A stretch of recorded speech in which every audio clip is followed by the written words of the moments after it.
Good evening, wherever you are watching in Victoria, across the nation, or indeed around the world. And welcome to the return from Easter, and we are straight back into the run-in. The long straight to the finish line in Season 1 of 2026 here, and it starts now, and it starts with a fixture of fever pitch interest. Back-to-back wins prior to the break for Carlton Heart has seen them all of a sudden within touching distance of the evening's opponents and the top three in and of itself. Something which seemed unfathomable a fortnight ago. Such is the resurgence of Rhys Interisi's side. Aku, on the other hand, they were absent before Easter. This their first fixture for a fortnight, and one they desperately need to prevail from, as tonight anything but not only sees them go a month without a win, but also surrenders and loosens their grip on third and the prospect of a top three finish. My name's Ethan Rigg, as always, and I'm joined by Mason Fitzgerald. Good evening, Mason. Good evening, Ethan. What a tie we have in our hands here. The three-time reigning champions versus maybe the youngest side we've seen in Women's Series Futsal thus far this season. Carlton are the team in form after two massive wins with only 8 goals prior, but more than 8 in each of those last 2 games. Aku will really be wanting to make a statement today, showing us why they have won the last 3 and why they are not dead and buried in this season so far.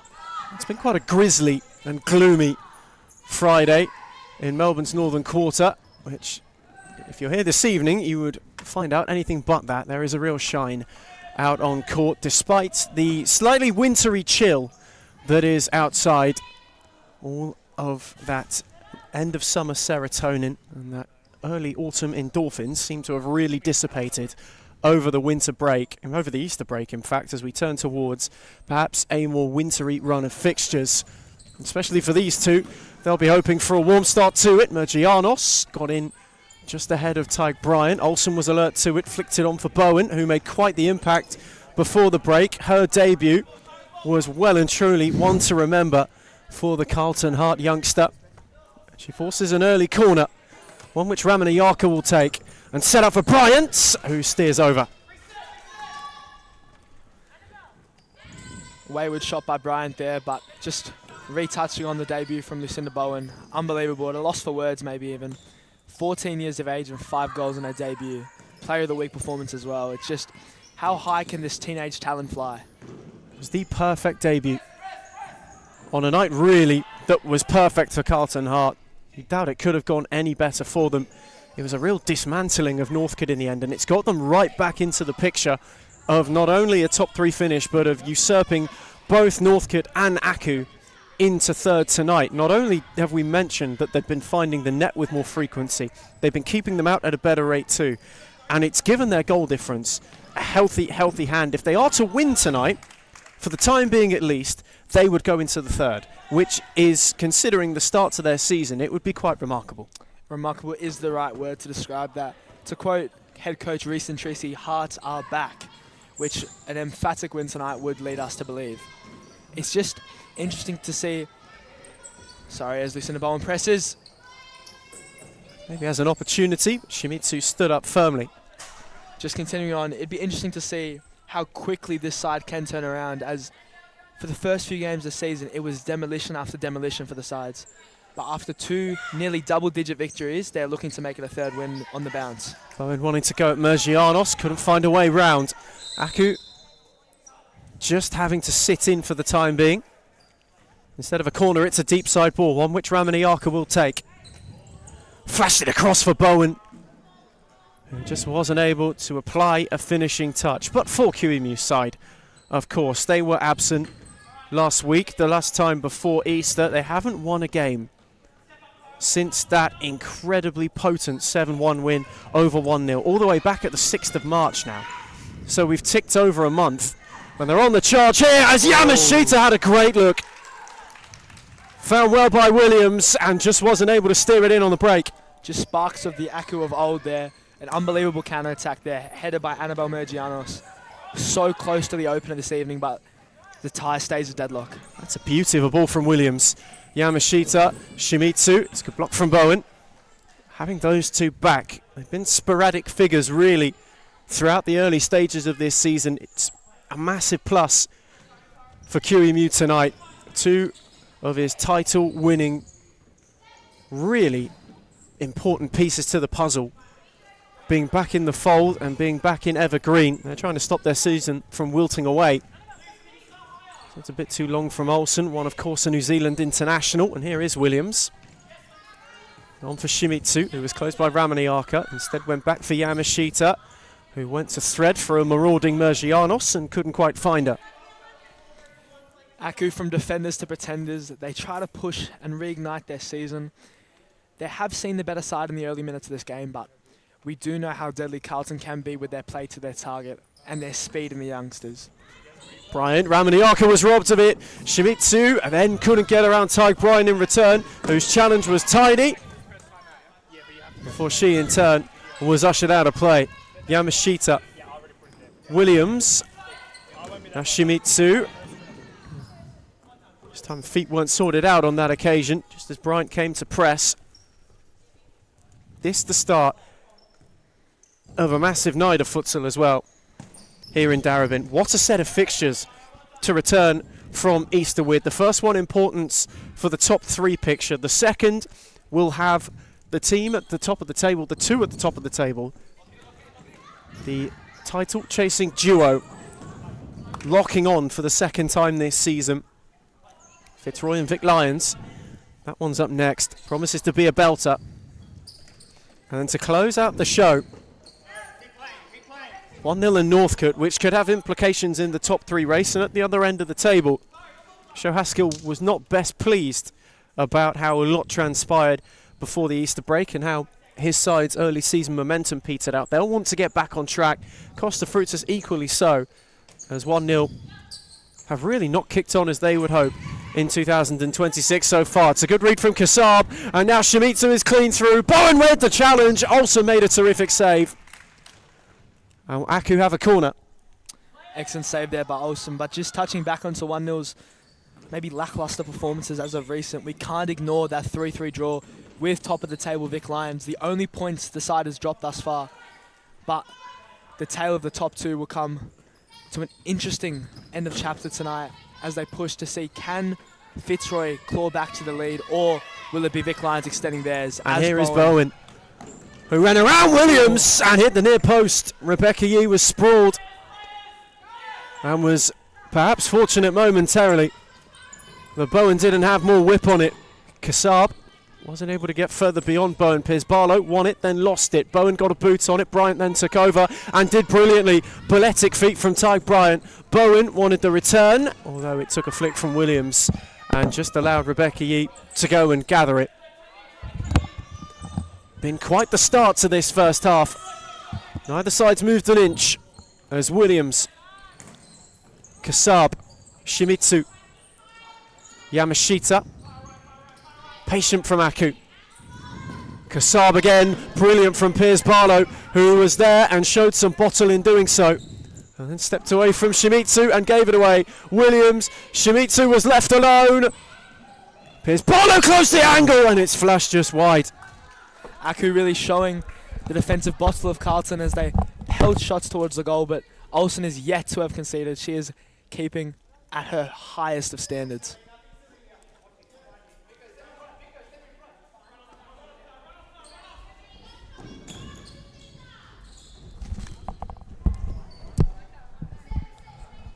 Sent long looking for Yamashita. It's been not necessarily a cagey start to the evening so far. It's been quite free-flowing between these two teams. Both looking to make a way through, looking to make an impact.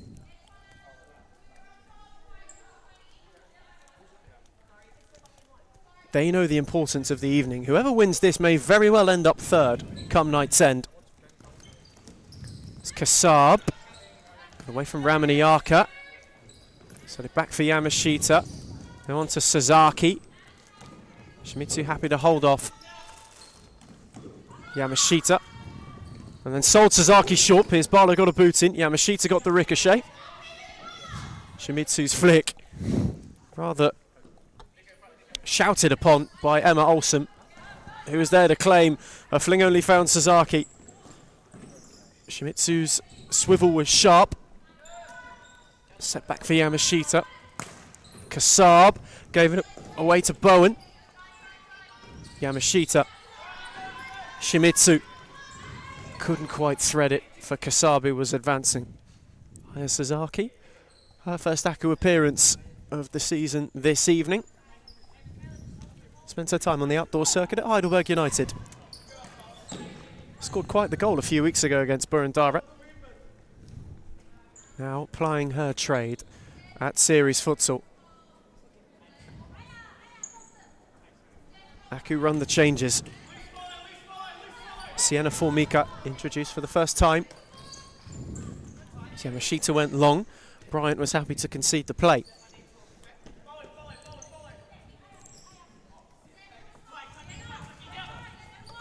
Yamashita threaded well for Sasaki, whose take was suave. Piers Barlow was bullish and then went and won it and went around Yamashita. Had an effort herself. Had Vonya lurking centrally. And in fact, it might have taken a touch.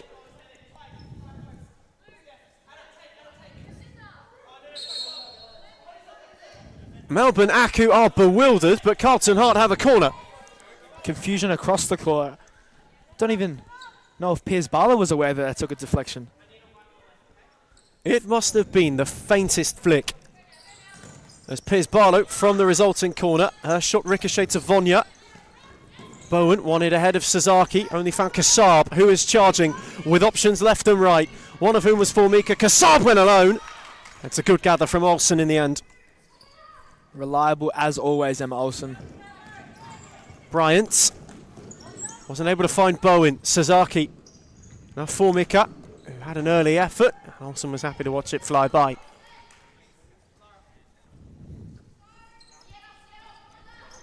That's a beauty of a fling from Olsen. Piers Barlow. It breaks for Bowen! Off the post and in! Brilliant! A half chance capitalised on with full effect. And Carlton Hart, who had just been clawing the ascendancy, have clawed themselves ahead. Teenage terror takes tail again. Once again from Lucinda Bowen. 6 goals, 2 games. Plenty more to play here tonight. Carlton Hart's flavour of the month. One of, if not their youngest debutant, one of, if not their youngest goal scorers. She is taking to top flight life, akin to the way a duck takes to water. Superb so far, and the reigning champions have it to do. Formica not beyond Piers Barlow.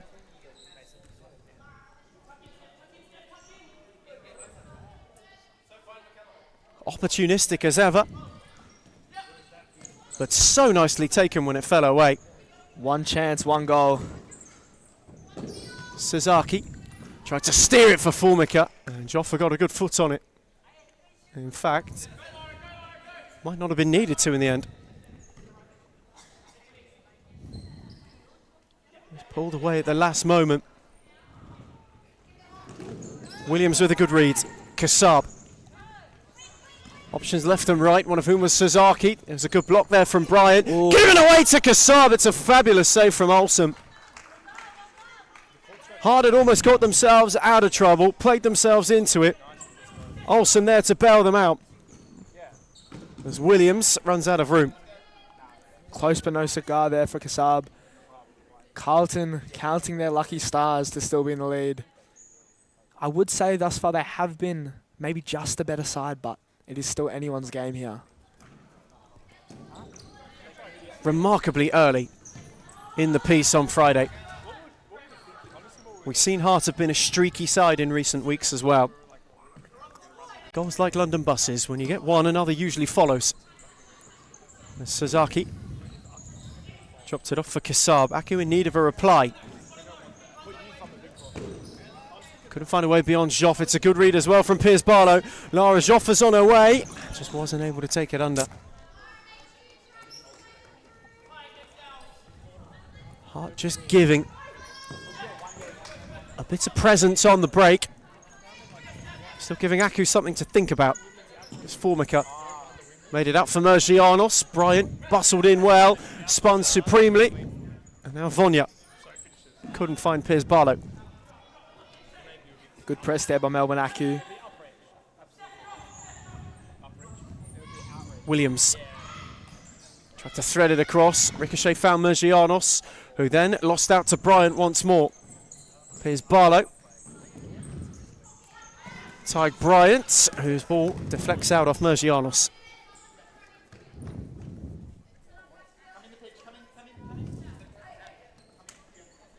Quite a quaint start. It's Carlton Hart's ball. It needed a shout from Reece Interisi. Ever animated on the touchline. Vonya got it back from Piers Barlow. Then gave it away to Sasaki, who couldn't quite make it out for Mergianos. Just those nearly moments, that final ball at the moment, proving to be a bit problematic for Aku. Melbourne Aku just showing that the change in numbers, the change in players from their championship winning seasons have just led them a little bit, almost like an unsolved puzzle, getting there but just not quite there yet. First taste of the railing this evening. Emma Olsen, the unfortunate party. And as many a keeper has done. Immediately, head thrown back to the sky. Aku hoping the Carlton misfortune can be something treasuring for them, but Shimitsu's under pressure and evaded Vonya well, then threaded it on to Mergianos. Runners left and right. Shimitsu was swarmed. It then broke for Bowen, who continued to go at Williams and then went and won it. Away from Shimitsu, on for Vonya, who went for Ramana Yaka, who steered it wide. Lovely futsal from Carlton Hart. Improvised as it was, full of ingenuity, and it nearly provided a second for them. It's Piers Barlow. Tiptoed terrifically and then lost it. And now Mergianos gave it a poke. Emma Olsen quite well alert to it, two former Northern Phoenix teammates. Williams, Mergianos, not beyond Piers Barlow, who did well not to foul her. And now here is Anna Piers Barlow. Vonya. Piers Barlow, not beyond Shimitsu. Frustration there by Anna Piers Barlow. It's been lively to start this game. Maybe still looking for her own real statement piece in it. Shimitsu spun Bowen, and Ramaniaka in retreat did well. Wanted to play Vonya, though it was rather hurried.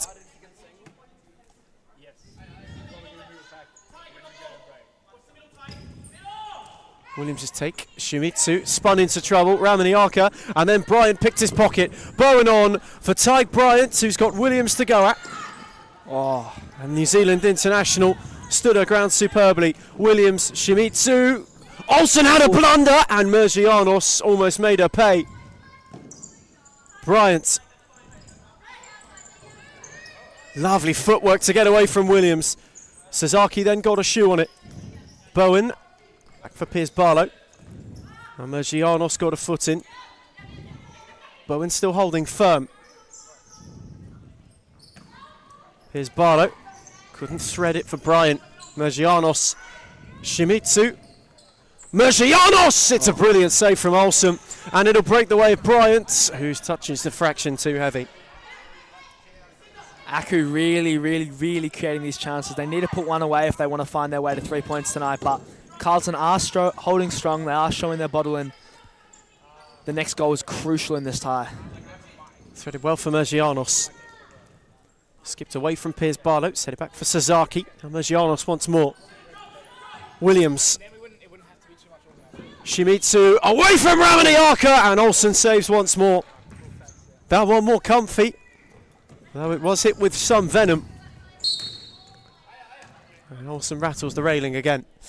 Comfy, maybe not the right word. That was a bullet towards goal, but the seasoned vet Emma Olsen did have that covered.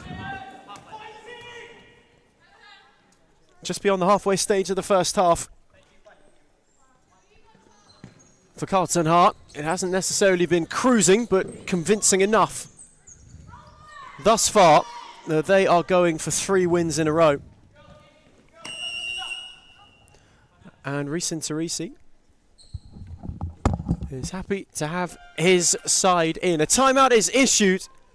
When we come back from the break, Aku continue the search for their equaliser. Hart with the early goal, courtesy of Lucinda Bowen. It's Carlton Heart 1, Melbourne Aku 0.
Returning from timeout for the first time in the evening.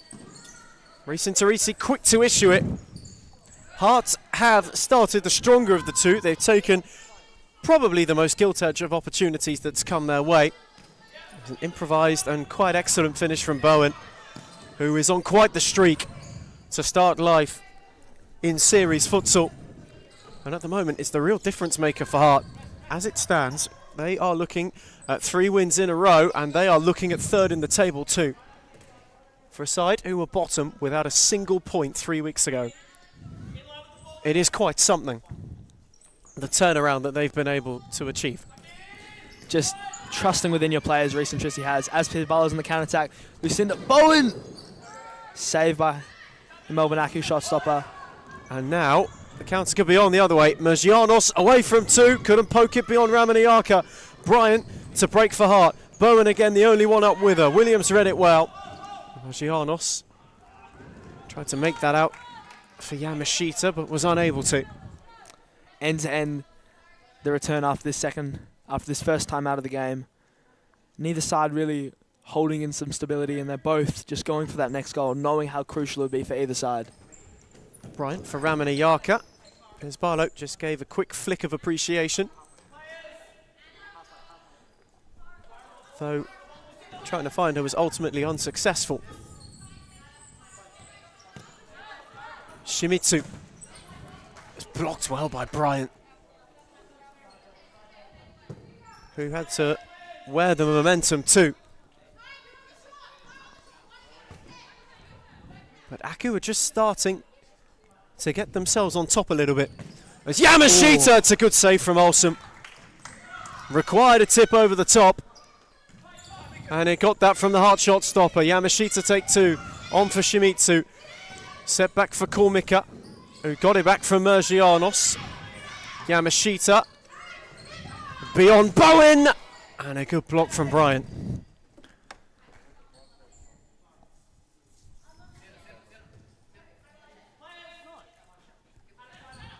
Shimizu's take. Yamashita found its way to Mergianos via the boot of Piers Barlow. Now Kormika. Yamashita. Kormika. Mergianos. Corner. Hard on the back foot. Aku was searching. Majanos' take. Yamashita. Kormika gave it a hit. Shimizu off the ricochet. Ramaniaka got a boot on it and then blocked the second attempt. And now Bryant can break. Rolled it into the channel for Bowen to chase. Yamashita was there to shut the door, and she did to good enough effect. Been a blistering return from timeout.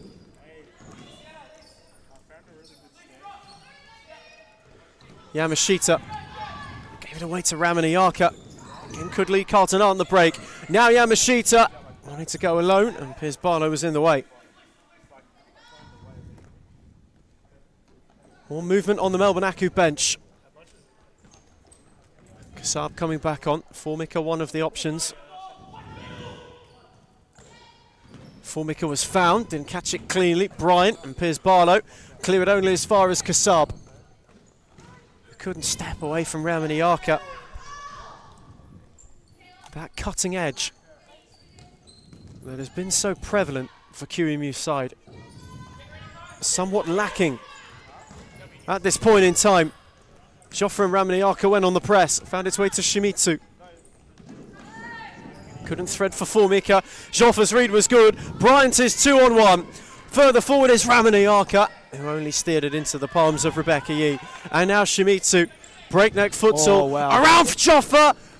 Olsen closed the angle. Piers Barlow was bundled.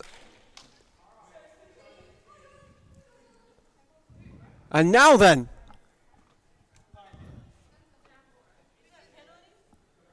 Now then. What's the call here, Ethan? There is a discussion being had. Penalty! Penalty to Melbourne Aku.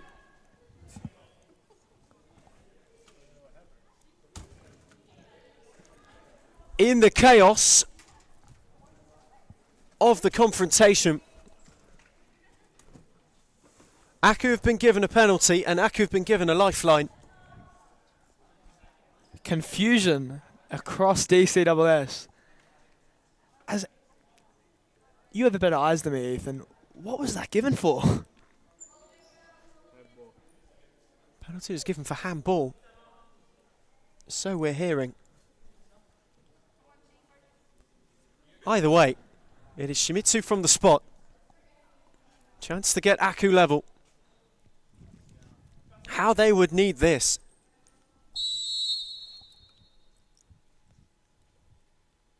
Shimizu, saved by Olsen! And the follow-up with a vacant net is again denied. Brilliant, absolutely brilliant from Emma Olsen. Terrific save. Formica from the effort. That is a huge moment, not only in the context of the game, but in the context of the season.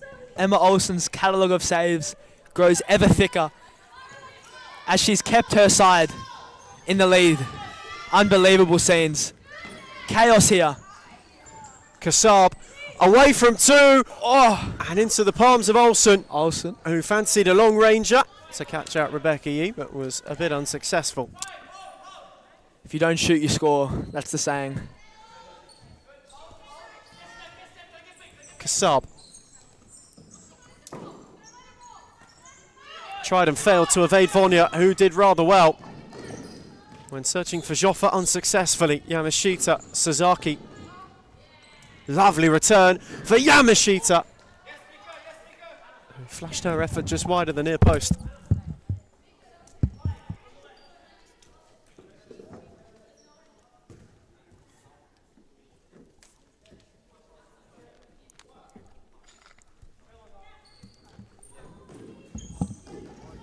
Olsen's lob was searching and taken brilliantly by Bryant, who then couldn't fizz it across. Formica did well, and Sasaki had a hit. Olsen's palms were stung and Vonya was there to mop up. Now Joffre tried to spin Yamashita and gave Bryant one to chase. Formica pushed her wider. Ty Bryant continued. Formica did well to go and win it. Now on for Sasaki, and Aku could go the other way. Formica off the 1-2. Doesn't catch it as cleanly as she would have wanted. Another counter-attack from Melbourne Aku. Another goal evaded as Olsen goes long. taken down well by Joffre as well. Williams stood firm. Bowen was steadfast and won it. Ramaniaka. Vonya. Joffre tried to steer it on. There wasn't a runner obliging. Kassab is there to clean up for Aku. Unable to thread for Formica.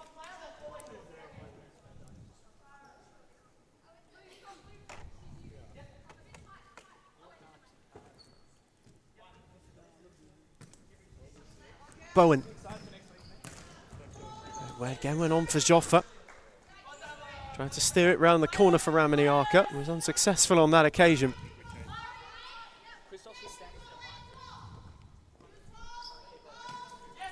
This game quite strange in its first half trajectory and unfolding.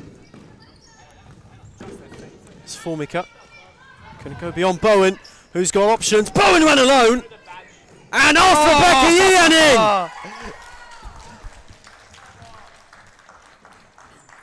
Done for pace.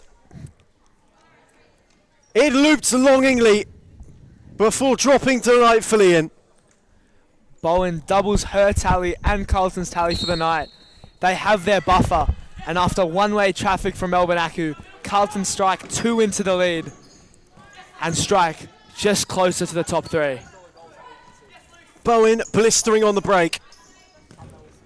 And Carlton Hearts have hit Melbourne Aku right when they wanted to, right when the momentum was making itself known, right when it needed to be slowed up.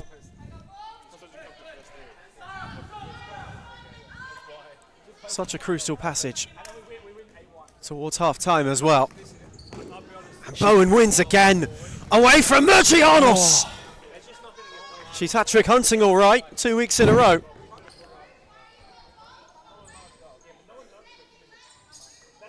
And she is getting ever closer. As Williams, Murgianos! It's a good save from Olsen. Flawless by the shot stopper. What a first half she's had.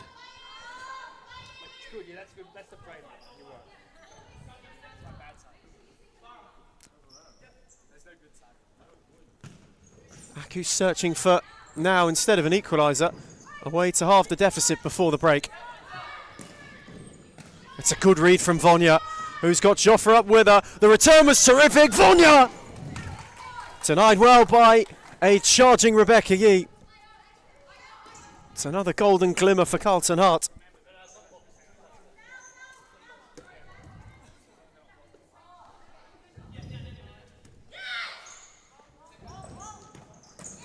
Ramaniaka couldn't thread it for Joffre. Oh, that's lovely from Kassab. Such a tidy pirouette.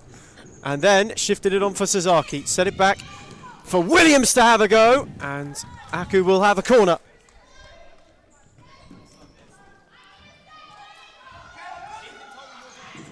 Heart urgency. Murgianos. Kassab came crashing. Deflected and in. And the deficit is halved. A wicked flick. Steered it beyond Emma Olsen. And Melbourne Aku have got themselves a glint just before half-time. The Great Wall of Olsen is finally broken through. And they're on again. Kassab on is again through. to double a tally for the evening. Emma Olsen with another save. Aku have created the chances. And if it weren't for Olsen, may already be level. Murgianos set it for Sophie Williams. He couldn't quite thread it for Kassab in return.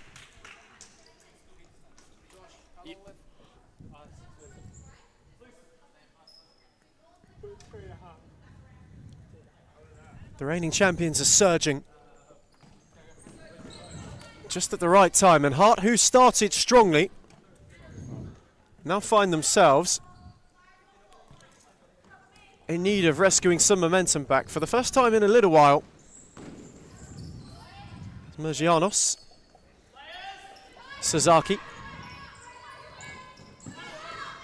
On for Annabelle Murgianos, who was starved of options momentarily. Kassab dropped off to lend a helping hand. She was faced by Ramaniaka. Murgianos Sasaki with a loose touch, Bryant with a loose clearance, and Williams was the spare, and Olsen denied well once again.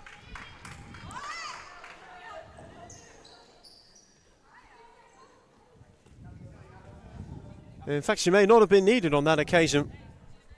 Frame of the goal. The denier as Olsen went looking for Bowen and wasn't quite able to find her on that occasion.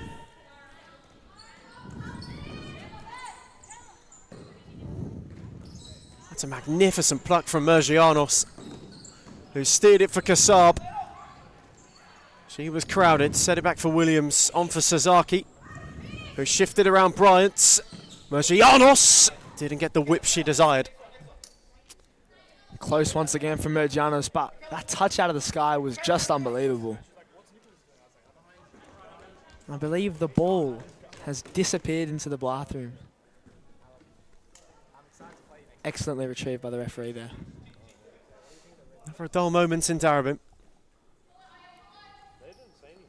As Olsen went long, Sasaki's flick was good. Shimizu then took over. Ramaniaka in retreat again, holding well. Shimizu. Round Ramaniaka, Olsen saved by pure reflex. Mergianos unable to go beyond Bryant, who stood up firmly twice. That's a terrific challenge, and now she can go charging. Bryant then showed too much of it to Williams, who closed the door.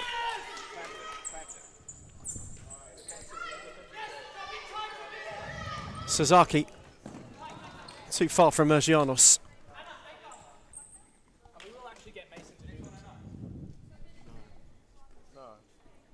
He doesn't look professional, serious. No, he doesn't. Nah, his voice is Ethan will talk. Here's Barlow. Ramaniaka, Bowen, that's a beauty of a return. Although, just a little too much on it for Ramaniaka to get on the end of it.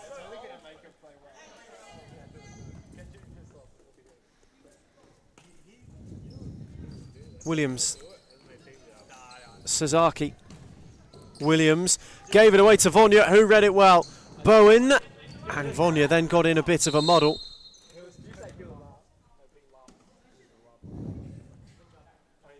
As Yamashita's armband seems to have slipped quite away.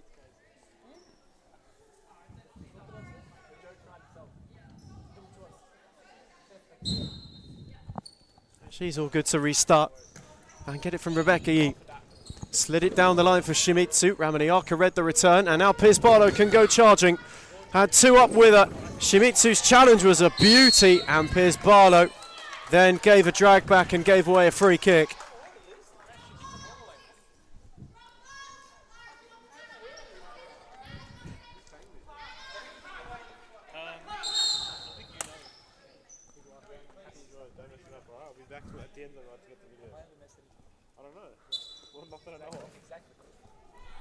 Yamashita went searching. Sasaki made it work.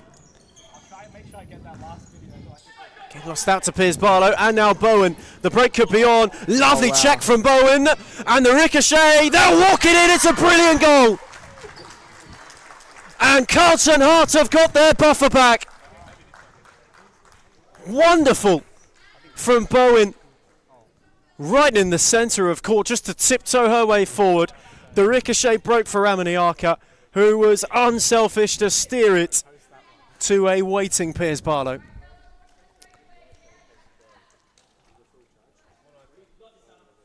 Excellent play across the three for Carlton's third of the evening. They have their buffer back. The 2-goal lead is reinstated. Can they get a fourth just before the start of the second half? Lucinda Bowen at the heart of all of Carlton's attacks thus far. 2 goals, 1 pre-assist. Excellent by her. There is Bowen once again. Just held off Yamashita well. Set it back for Piers Barlow. Round the corner for Vonya. Who returned for Bowen, who wasn't quite able to find a teammate thanks to Yamashita's press. 62 seconds to the break in Darabin. Friday's opening instalment. And at the moment for Carlton Heart, it could not be going better once again. Yamashita Shimizu on the spin, Olsen saved, and Sasaki followed in. Her first Aku goal has them right back in it.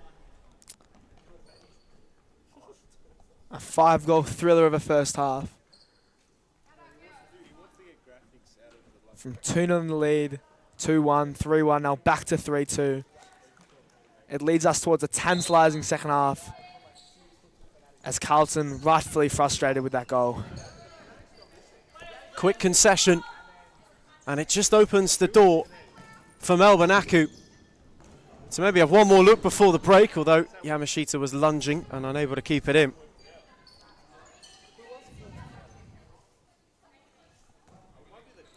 Piers Barlow threaded it for Vonia, who gave it away. Bowen in retreat did well to win it off Sasaki.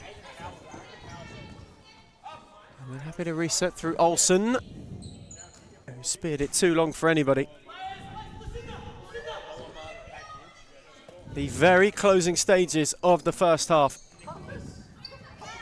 Yamashita unable to steer it to someone in Evergreen.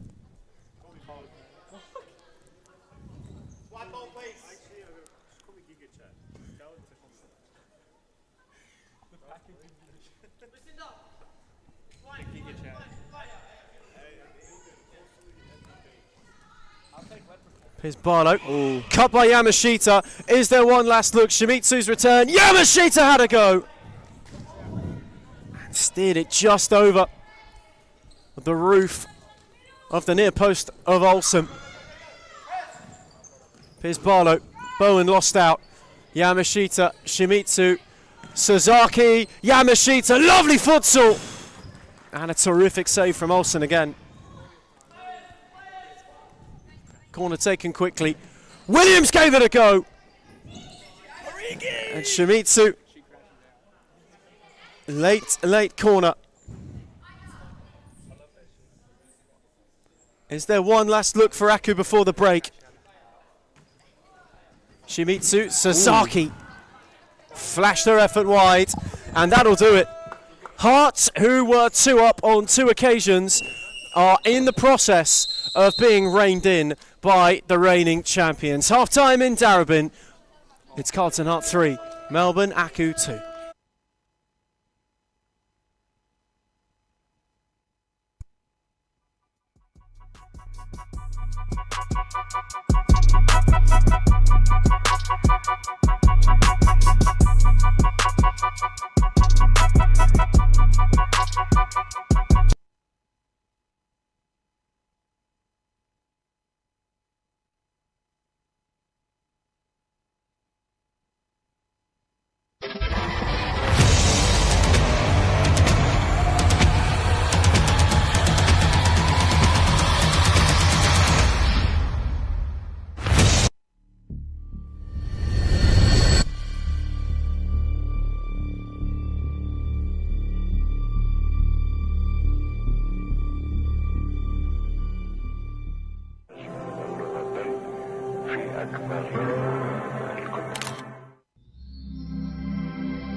Returning from half-time at the end of quite a topsy-turvy first half of futsal in Darabin from the return of Easter. Hart were 2 goals up on 2 separate occasions, and on each time were reined in only halfway by a Melbourne Accu side who are searching really at this point in time not necessarily to keep the title race alive, but Mason Fitzgerald to keep their grip on third well and truly ironclad.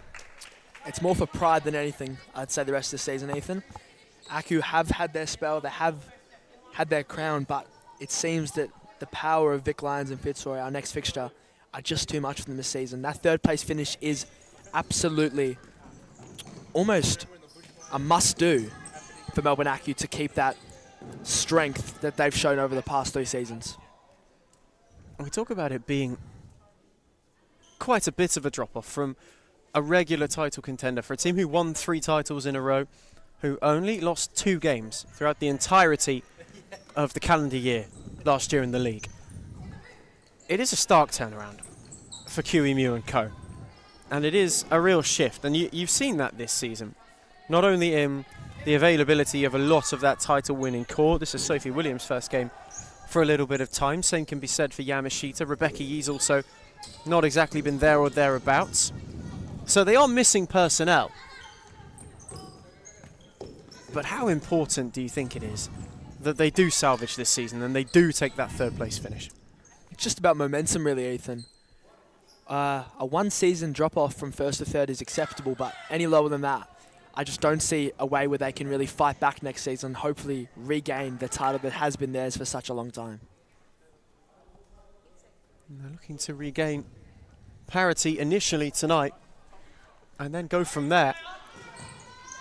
Yamashita got it back from Mergianos. They went to thread it for Formica, and it's well read by Olsen, who had quite the first half. And she went long again for Piers Barlow, who took it down deftly and lost out to Yamashita. Mergianos, Yamashita, who threaded it wonderfully for Williams. Mergianos on the return. Then tried to thread it for Formica, got caught in 2 minds. Ramaniaka dropped it off for Bowen, who wasn't able to find a breaking Vonya. Yamashita. On again for Mergianos. Now Formica, passed by Ramaniaka, back for Mergianos. Yamashita couldn't keep it alive. Just quickly, Ethan, what do you imagine the difference in half-time team talks would be between these 2 sides? You know, Accu fighting back from a 2-goal deficit to bring it just to 1, whereas Carlton really could be more in the lead, but have had those little gaps in the defence. Obviously a tough penalty, which was saved, but really, this is anyone's tie. What do you think both managers were saying at half-time? Messaging, I'd imagine, would be quite similar from both ends. In terms of, we just need a little bit more as Bowen goes charging, and Yee just had to sprawl. From a Hart end, we need a bit more defensive reassurance. From Accu's end, we need a bit more attacking guile.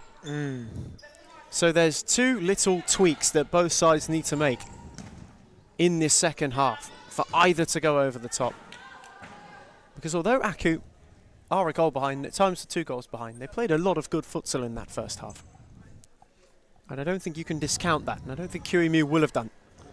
This corner taken for Bowen.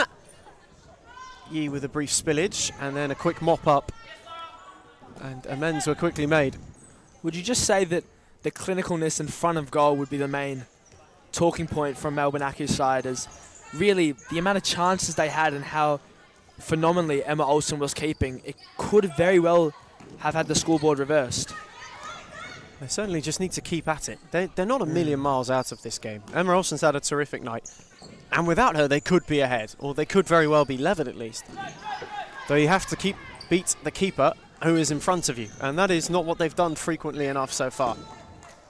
Been a lot of chances that have been at a good height for Olsen to save or to take the sting out of. There's not been a lot that's tested her up high or down low. As amazing as their saves have been, they've really been there to make the keeper look, you could almost say, unpenetrable with some of the shots.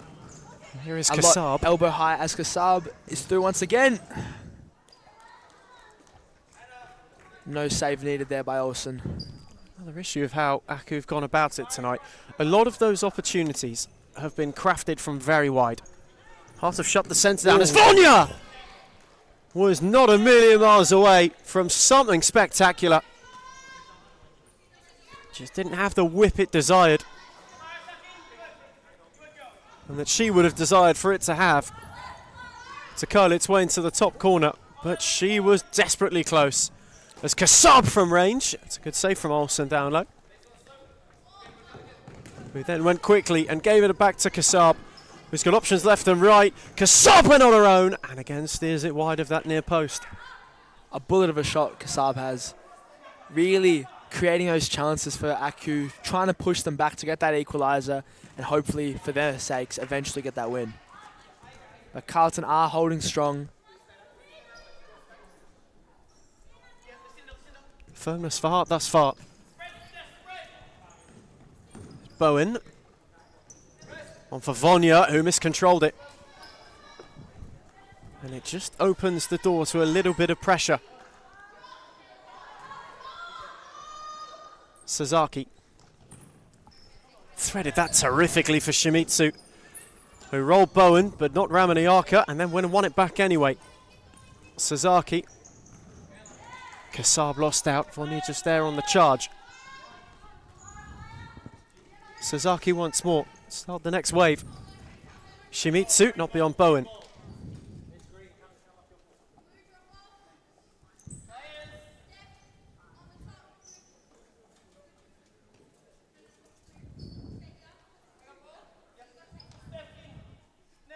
The reigning champions really on a second half surge, and now they have a corner and have got an opportunity to put Hard under real duress. Sasaki, well read by Ramaniaka, and now Bryant could lead the break the other way. Kasab quickly across. Bryant then went and lost it. Kasab has really been a driving force this evening. Lost the footing on that occasion, but Aku just looked so much more lively when she's been involved.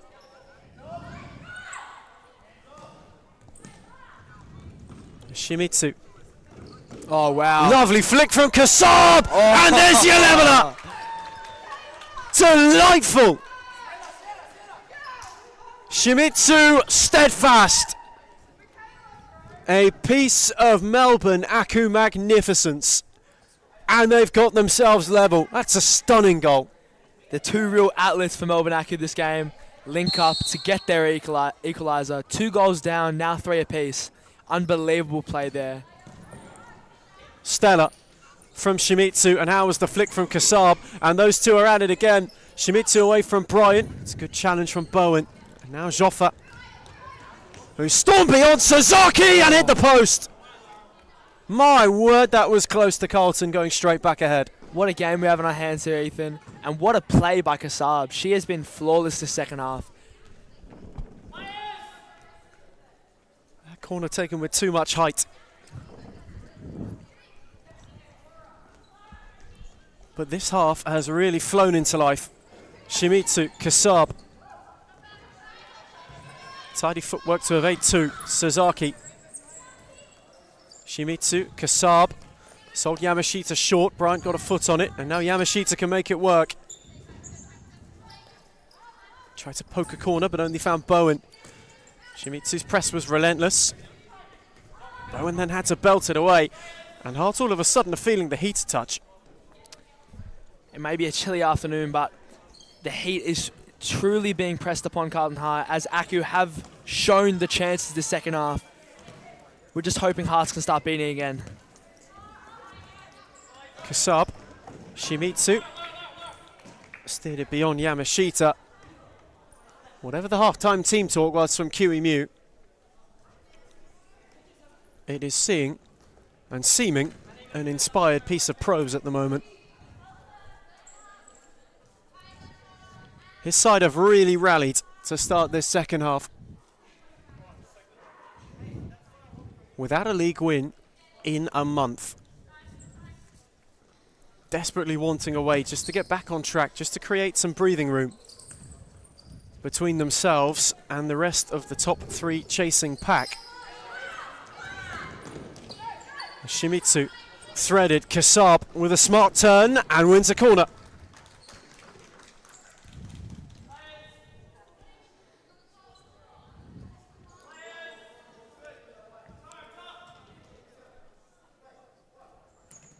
Kasab's take.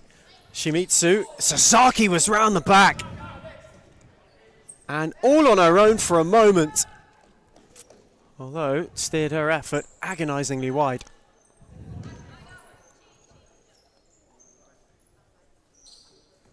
Such a night of futsal we have ahead of us. This is the first installation of the evening and it is already delivering. Next to come though, our table topping 2. Fitzroy and Victoria Lions. Last time they met, it was Sarah Moore late on who went and won it.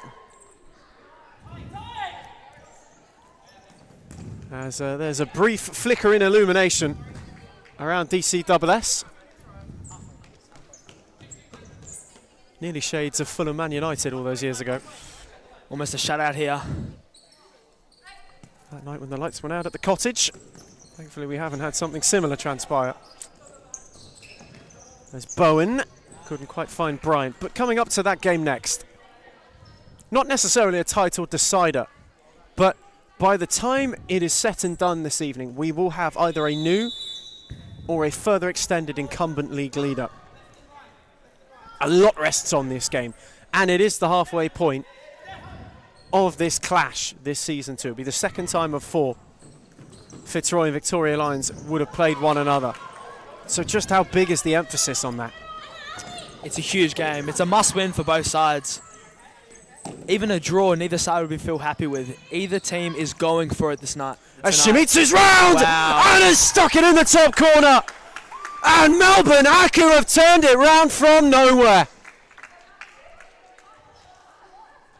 A simply sensational start to this second half. Has seen them hit not once, not twice, but thrice.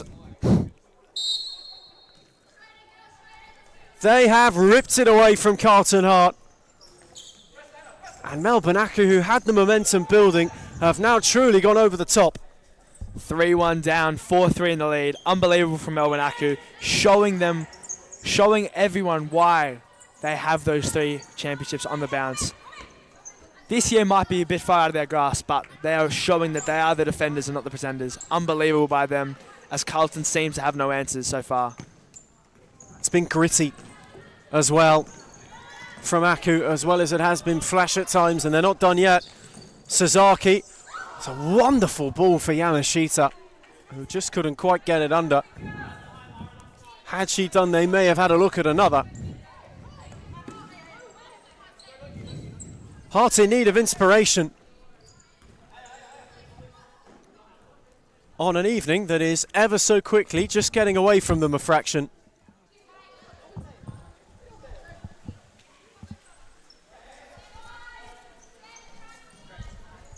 Williams just waiting on the option. Shimizu was one of them. Mergianos kept it alive. Vonya's challenge was a good one, as was Bowen's.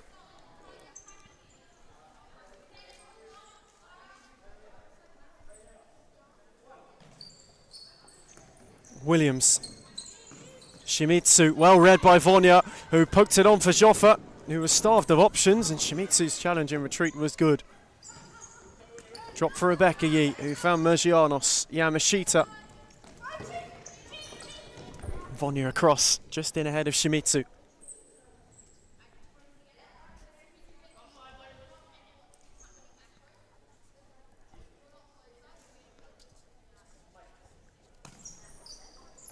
Mergianos lost out to Bowen.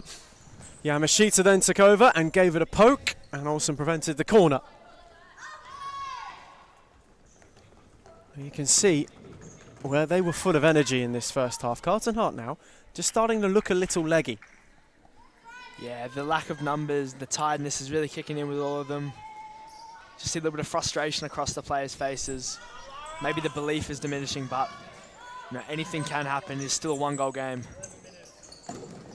Mergianos couldn't make it all the way through to Williams. Well read by Joffa, whose check away from Yamashita was wonderful. Joffa went alone and rather lashed at it in the end, but she wasn't too far away. Not a bad attempt there whatsoever by Joffa, but just wide. That's brilliantly done by Mergianos to keep it alive. Williams. Yamashita, who didn't fancy a go at Bowen. Threaded for Mergianos, who was given a shove by Vonya, and Akira for free kick.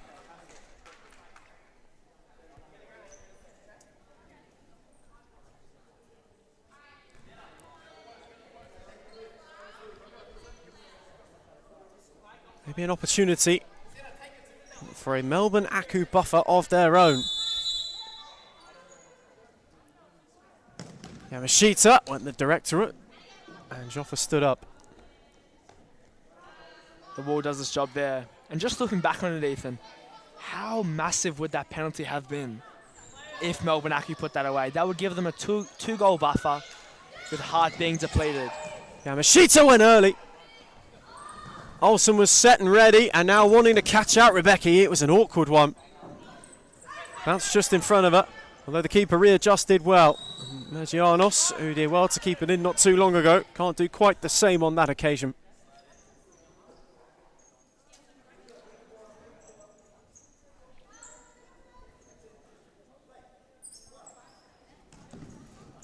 Bowen.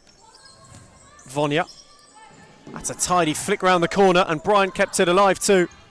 It's like Bryant had a hit.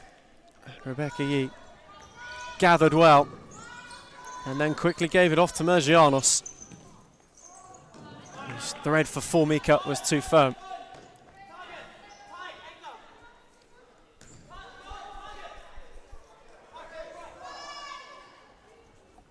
Olsen again wanting movement, not for the first time tonight.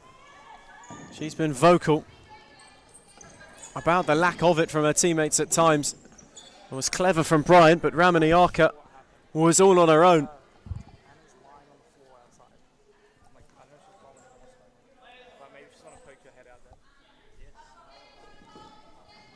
And we're hearing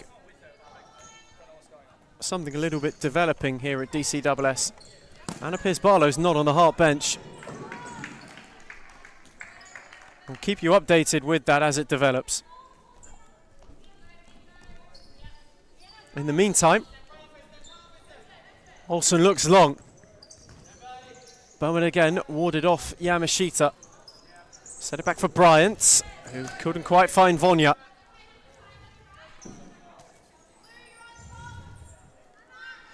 This game just in a little bit of a lull as it approaches the second half's halfway stage. Mergianos with twinkle toes. What a save that is from Olsen. Brilliant. To deny Mergianos what might have been a certain goal. A supreme stop. And one that maybe keeps Carlton Hart in it. Unbelievable save there.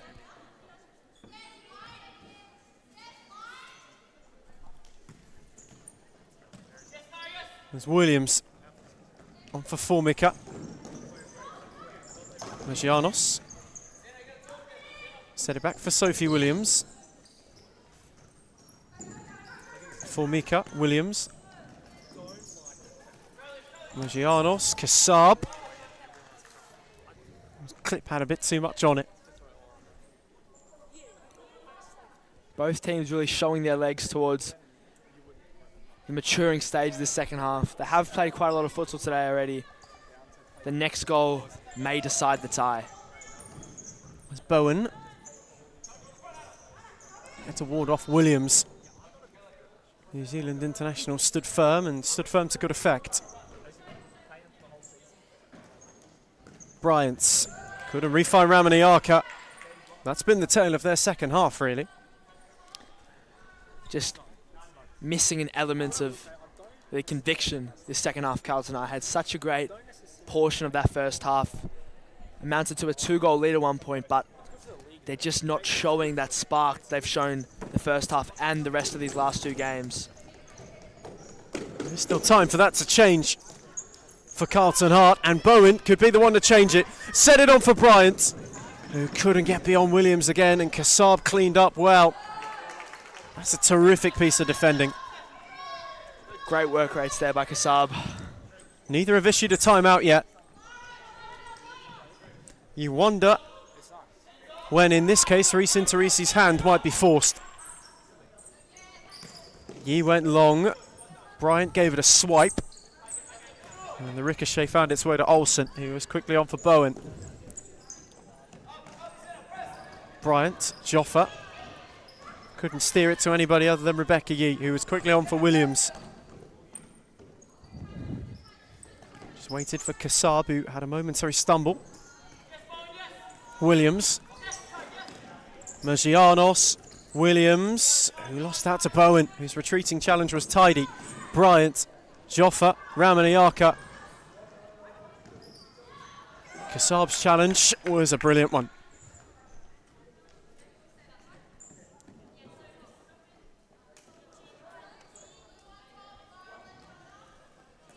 Williams, Shimizu. Not a bad time to go back to Shimizu, who is through on goal, and Kassab has come crashing in. Aku have got the buffer they craved. And that, you don't want to say it will do it, but it just might. It's those two again. Kassab to Shimizu, now Shimizu to Kassab. Unbelievable play by Melbourne Aku. They truly have bossed this second half. That might be the end of this story for tonight. 4 without reply. And they have just been too hot for Hart to handle.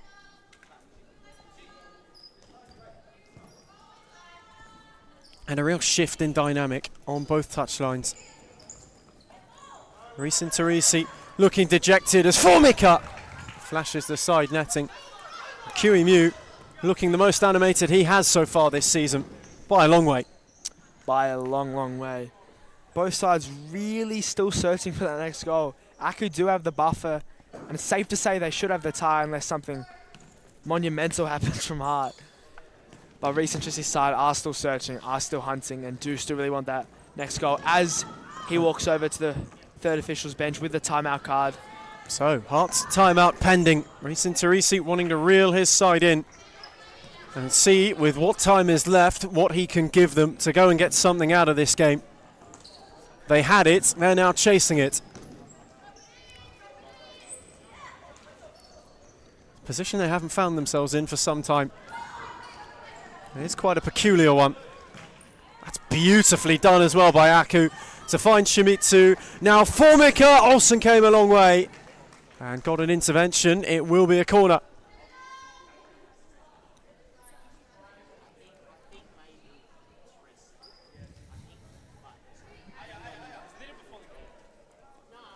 Shimizu's take.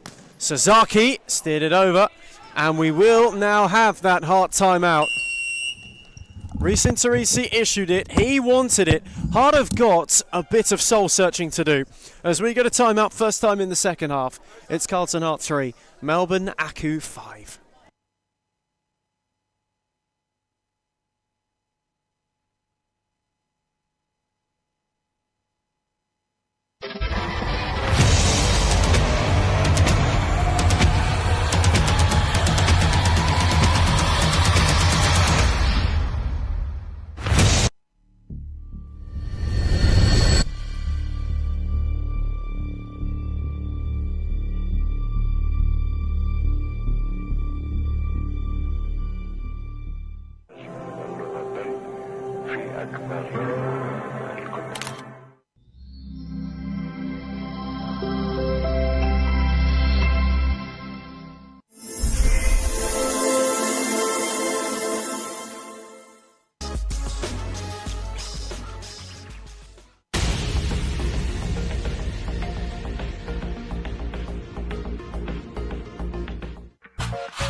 we return from timeout. First time in this second half. Hearts have got a game that they have to go on and save. Aku have flipped the script well and truly on the other side of half time. It's been quite the performance thus far from QEMU's side. Heart need 3 in 7 minutes to save themselves. Keep it on there.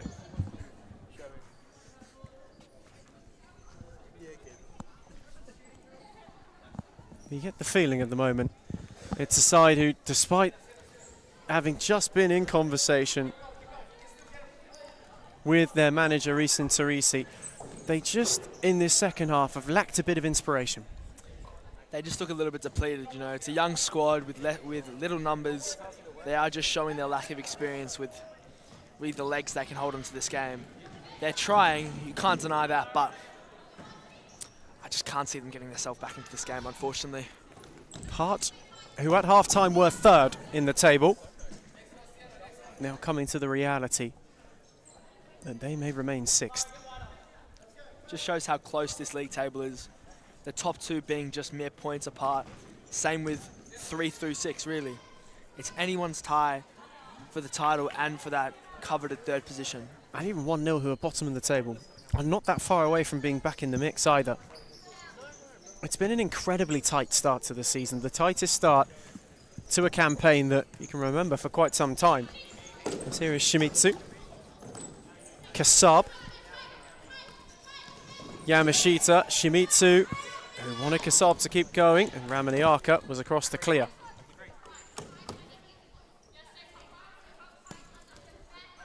Yamashita,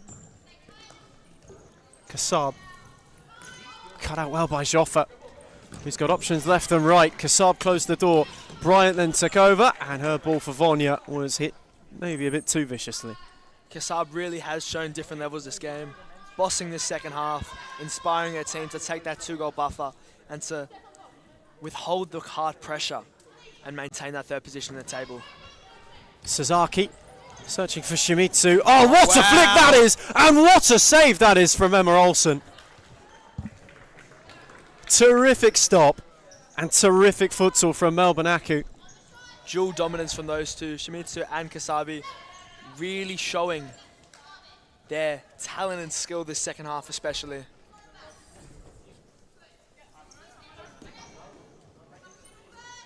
Aku's still hunting. They feel like one more well and truly puts it beyond doubt. Shimizu gave it a poke.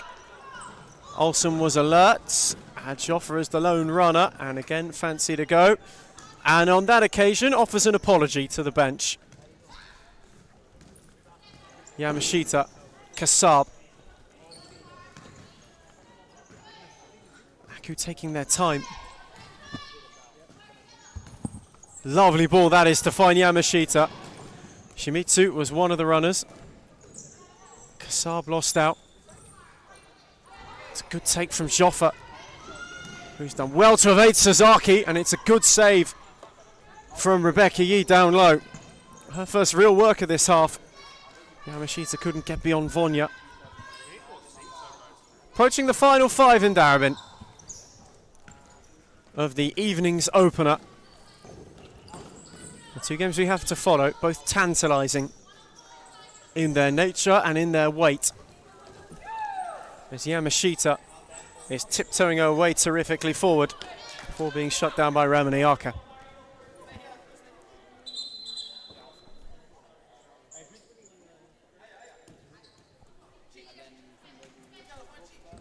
Kasab, Shimizu fancies a hit from range, and Olsen just takes the sting out of it. Kasab went and won it. Shimizu, Yamashita, it's good for him from Vonya. Carlton bench convinced that was a handball there by Kasab. Reese Trissie's frustration really boiling over the edge as she comes off here, and Annabelle Mergianos re-enters the pitch. And time for Carlton is dwindling down to get back into this game.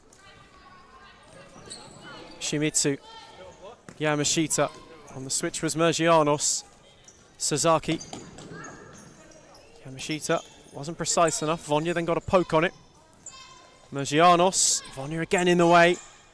This time Ramaniaka the one who blocked diligently, and now Bryant on for Joffa, who wanted the return. Magianos did well. Not going to take it down, but to keep it. Sasaki, that's a smashing ball. And Shimizu steered it on. Yamashita then left it. Magianos was all on her own. And Shimizu went solo and gave one that was quite comfy for Olsen. Not for the first time this evening, Elma Olsen telling her team to move. And Sasaki off on your in. That'll be that. Melbourne Aku will all but ensure their stranglehold on the top three is retained. It's unfortunate for Vonya. Wrong place, wrong time, but you can admire the defensive efforts by her. As Lucinda Bowen comes on here. Her misfortune is Melbourne Aku's delight on this Friday. Mergianos is looking to add maybe a bit more of it. Williams happy to reset through Shimizu. Yamashita, there's a calmness and a coolness really back to this Aku side now that we haven't seen this year. It's certainly been shown tonight at times. They're showing why they're the defending champions.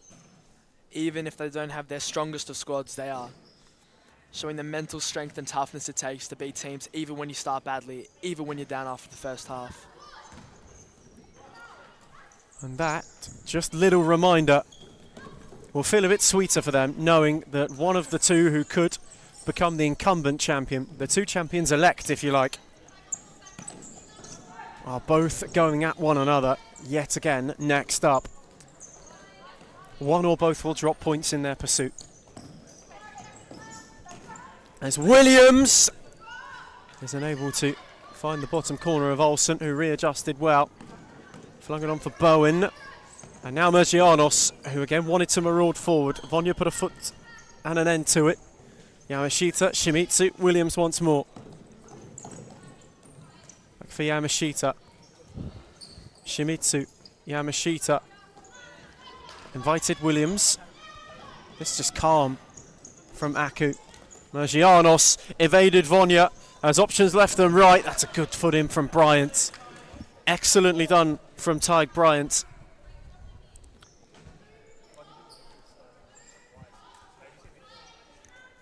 Another good foot in. Just to slow them up. It may not count for much. Bar a bit of Carlton pride. As Williams. Vonya did well to steal him.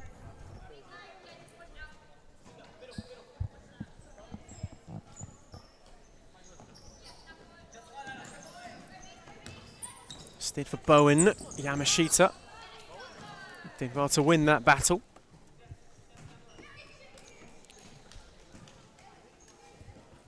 Tick over 2 to go. On a night for Carlton Hearts that started as though it could have been a statement for a third week in a row. Though unfortunately for them, has petered out as such for the reigning champions. This is them on the right track once again. I'm not saying it's necessarily a title-charging Melbourne Aku, but they are restoring the feeling tonight. Just between these two teams, it's fair to say this week meant a lot, you know. Carlton are missing players with Bianca Rosinos having injured her shoulder. And Melbourne Aku have had a bit of a depleted last month with this, assuming nothing crazy happens, being their first win in just over a month. It was important for both these teams to win if Carlton really wanted to show their stability as a side to compete with in Women's Series Futsal after their new addition this season. There might be one for the road. Yamashita forced a good save from Olsen. Bryant was taking no chances. Corner taken quickly. Cut up by Bowen. Belted away this time by Tyg Bryant. Just back what I was saying there, you know, both teams really wanting to get the 3 points tonight, and it seems as the 3-time reigning champions will have that done. Unfortunate for Carlton, but you have to take the positives here. They started well, they're a young side and they have a long way to go, but this is a team truly for the future. Hopefully they'll stay all together. First time really we've been able to say A lesson to be learned for Hart in recent weeks. As Ramanayaka, ball back from Bowen, wasn't accounting for the momentum. But this for Melbourne Aku is massive. It has been a barren month. Their longest winless run in over 18 months. And Yamashita went the chip, and Olsen got a flick late on. Will be a corner.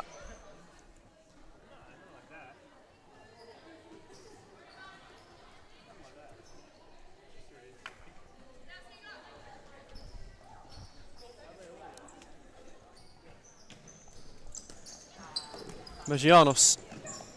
It's good for him from Bryant. 66 seconds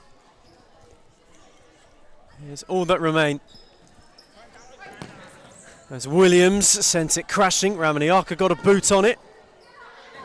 Joffa, perhaps unbeknownst about that, conceded the corner. Another call, another element of confusion from this hard side. As the Melbourne Aku corner once again. Williams threaded it for Mergianos. Yamashita was on the overlap. Bryant. Bowen took that down tidily. And then got away from one, got away from two. Bowen on a hat-trick. It's a good save from Rebecca Yee to deny her back-to-back hat-tricks. That's a beauty of a ball from Yamashita. Formika's touch, a fraction too heavy. Bowen could have gone down there with the clear contact from Mergianos. She got the shot off, so the advantage was played, but she seems frustrated with the referee's decision not to bring back it there for the foul. The dying embers of Friday's first instalment.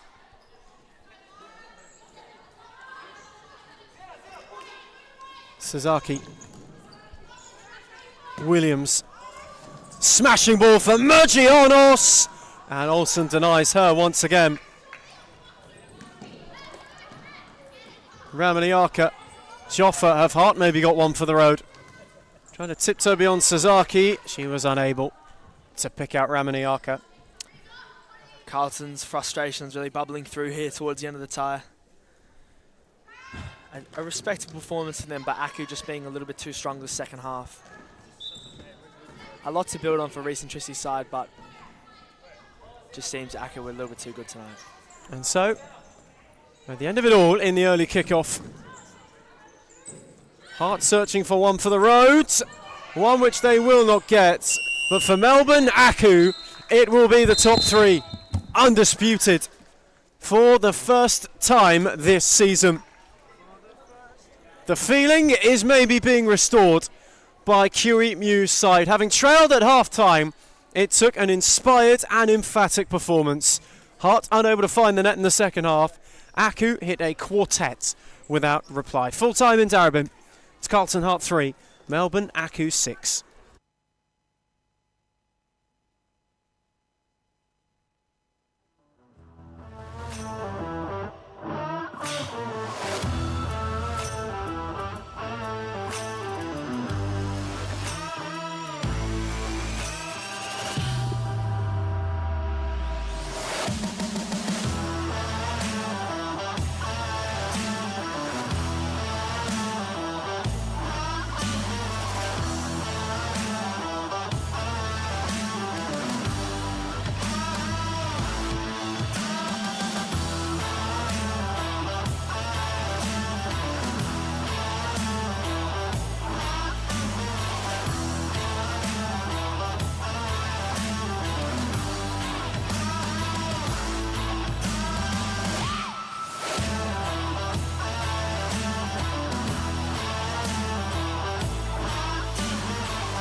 This is the one on the minds of everyone.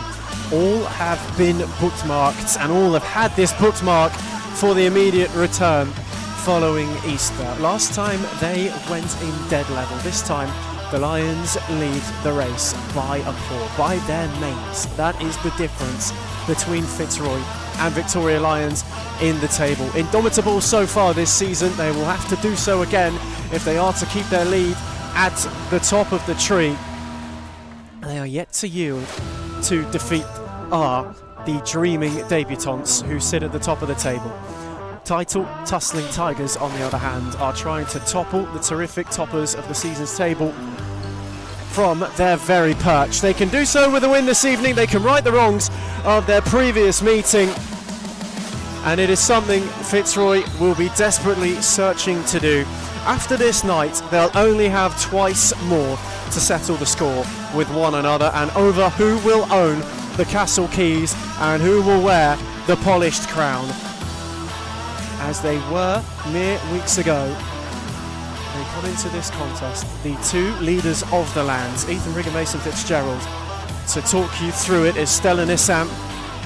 Goes quickly for Allerton, who's got Frescalzo to contend with. She couldn't quite drop it off for Pepino. He went and cut the passing lane anyway. McClure for Diana Frescalzo. There's a real feeling and a real fervour about Friday's second installation. A lot, and I mean a lot, of interstate talent as well backing these sides. Gisela Pepino, Trudy Camilleri from the start. No Sarah Easthope, which could prove problematic for Victoria Lions. For Fitzroy, Hallie Smith will have to start from the bench, but expect a quick introduction for her, especially if Jimmy Soufis' side do not strike as early as they would please. What a game we have on our hands as Frescalzo fires her effort straight into Pepino, who's got to get away from Abdul Latif. Gisela Pepino did superbly, dropped it off for Allerton, who set it back for Stella Nissan. Driving up Frescalzo, out the other way is Camilleri, who can't quite evade Abdul Latif, chose Allerton instead, who had her pocket picked by McClure. Nissan was sweeping, and Elizabeth Eyre has her first piece of action for the night. It's quite the calm catch. You doubt that might be the calmest shot that she has to face this evening. 1 point the difference then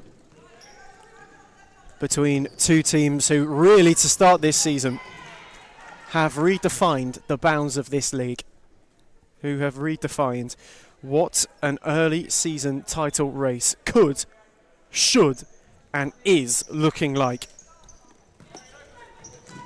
There's Abdul Latif. Again, tried to thread it for McClure. It was cut out by Allerton. On for Pepino, who wasn't able to evade either of two Frescalzos. And Eyre momentarily looked as though she might have got in a muddle with her skipper and gifted Pepino an opportunity to pick a pocket. Instead, Fitzroy spare a situation they got themselves into. That's a lovely ball from Abdul Latif. Frescalzo's in behind. Rosman saved, then the post was hit. Inches from an opener. And still they go. Abdul Latif's effort was blocked by two Lions, who were both waiting to pounce on the strike. Mason Fitzgerald, a remarkable start to this game. This game's all the drama. Everything leads on this game. One of the 4 fixtures these two teams will face each other this season. It is absolutely anybody's tie here. Both sides is a must-win. Neither team will be satisfied with the draw. Interstate talent across the court, and it's genuinely some of the highest level of futsal in the country this game will show. Frescalzo tried to spin sharply away from Stella Nissan. Wasn't quite able to do so on that occasion. Clarissa Allerton. And McClure was all over her and just didn't allow her to get out of the way.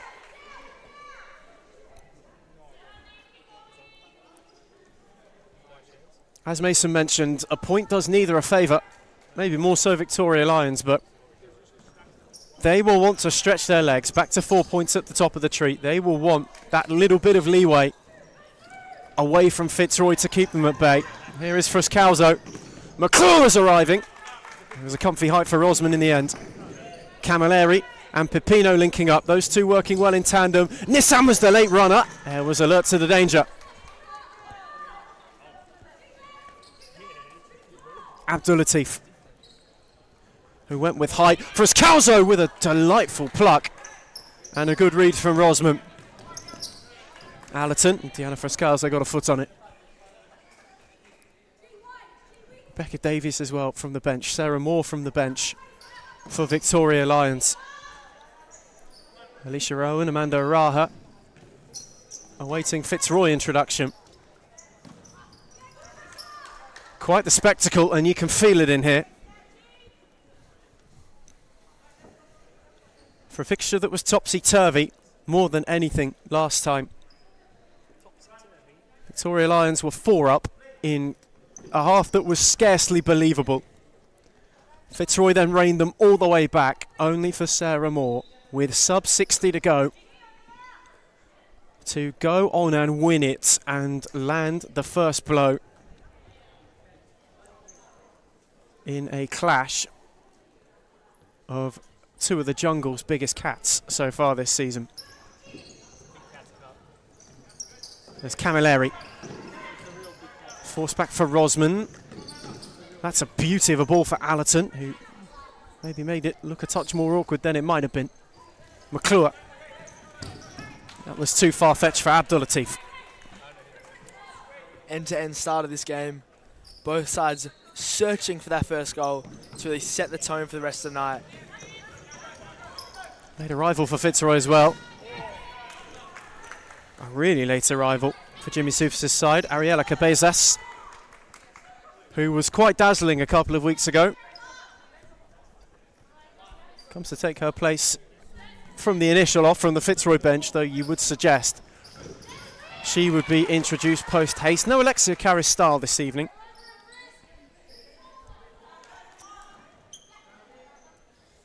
Frascalzo leaves it for McClure, who gave it a drive. Davis did well to prevent the corner. Allerton then had a battle which she lost. Abdulatif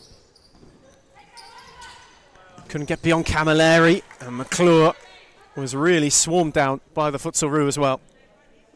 Excellent work right there, all around the pitch. Both sides still looking for that first goal. Neither side wanting to concede it, as when you're a goal down to a team, either of these teams of such conviction as Camilleri lines one up. It's a sharp pirouette and a sharp save from Erta Denaya. Frascalzo was frantic, Abdulatif more assured. And Deanna Frascalzo was surrounded by a pack of lions, all of whom went to pounce at once. Just as I was saying, being a goal down to either one of these sides, with the conviction both show in front of goal, really this first goal could lead to the winner of this tie. It's unbelievable futsal across the pitch already. Allerton found more, and now Camilleri, who had 2 to go round, held it off for Clarissa Allerton, who waited and waited and then lost the opportunity to pull the trigger. Abdulatif picked her pocket and went for Frascalzo, who had to clear her lines. Fitzroy just under the pump early on. Allerton drove it. Camilleri was waiting to get involved and wasn't able to on that occasion. It's Deanna Frascalzo. Amanda Araha. And now Hallie Smith, whose only other Fitzroy appearance was quite the eye-catcher too. Here she is once more. Moved it on to Araha. Smith, patient, from one of our champions-elect. Frascalzo with a sharp swivel and a good block from Allerton. Great block there by Clarissa Allerton, MVP of last season. Vic Lions really looking the more defensively stable so far, as Fitzroy have felt the pump. Davis, happy to take the yardage afforded to her. Camilleri quickly for Moore, who got in ahead of Frascalzo and then lost out.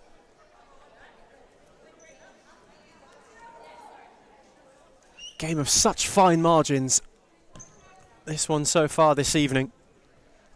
Would you expect anything less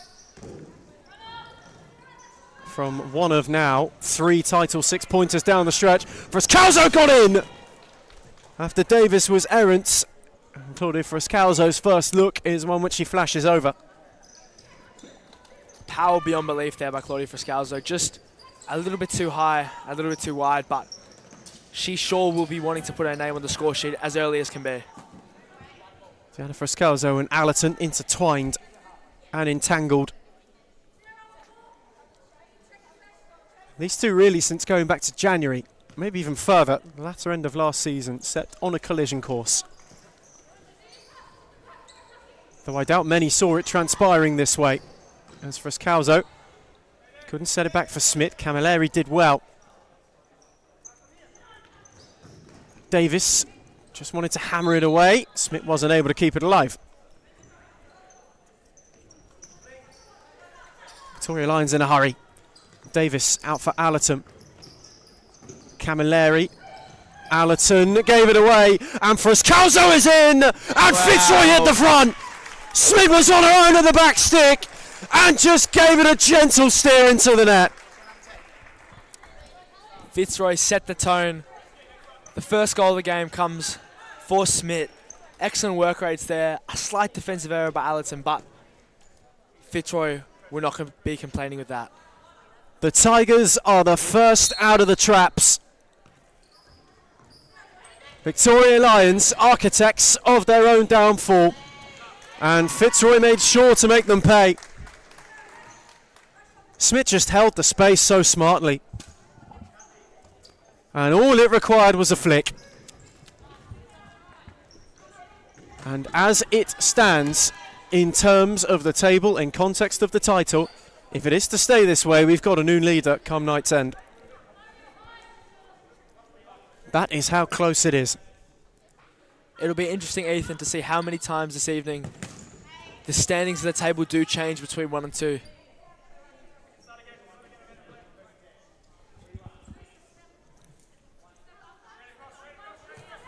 Araha. On for Cabezas. Now Smith, who had Sarah Moore to go at. Smith slid it for Rowan. Camilleri got under it. Rowan did superbly, and Cabezas nearly was the beneficiary. These are some fine-tuned Tigers at the moment. Moore being ushered back by Smith. And Rosman had already touched it. A real head-in-hands moment for Victoria Lions. Just some confusion there between the Vic Lions player and goalkeeper. An unfortunate mistake, but will it lead to Fitzroy's second of the evening? This would be huge for the table chasing Tigers. They've got a golden look.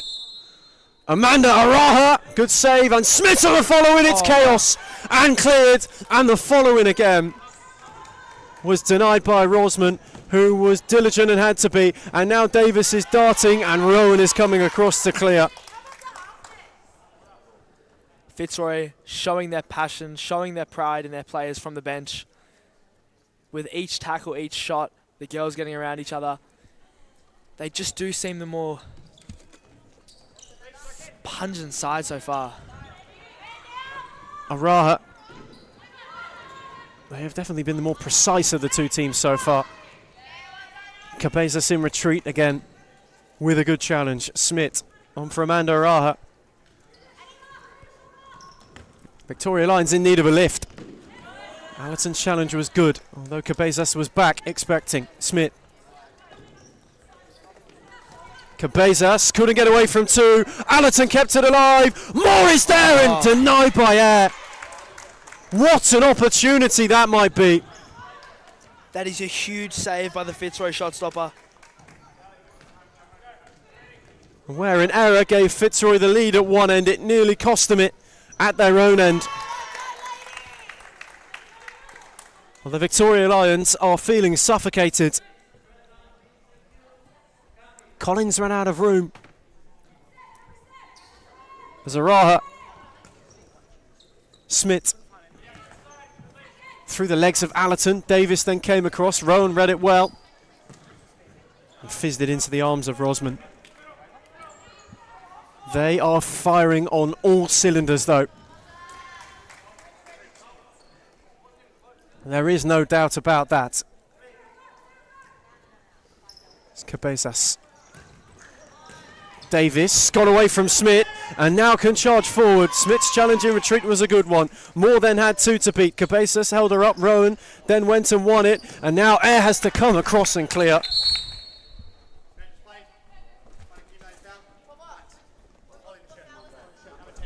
And there was a drag back on Rebecca Davis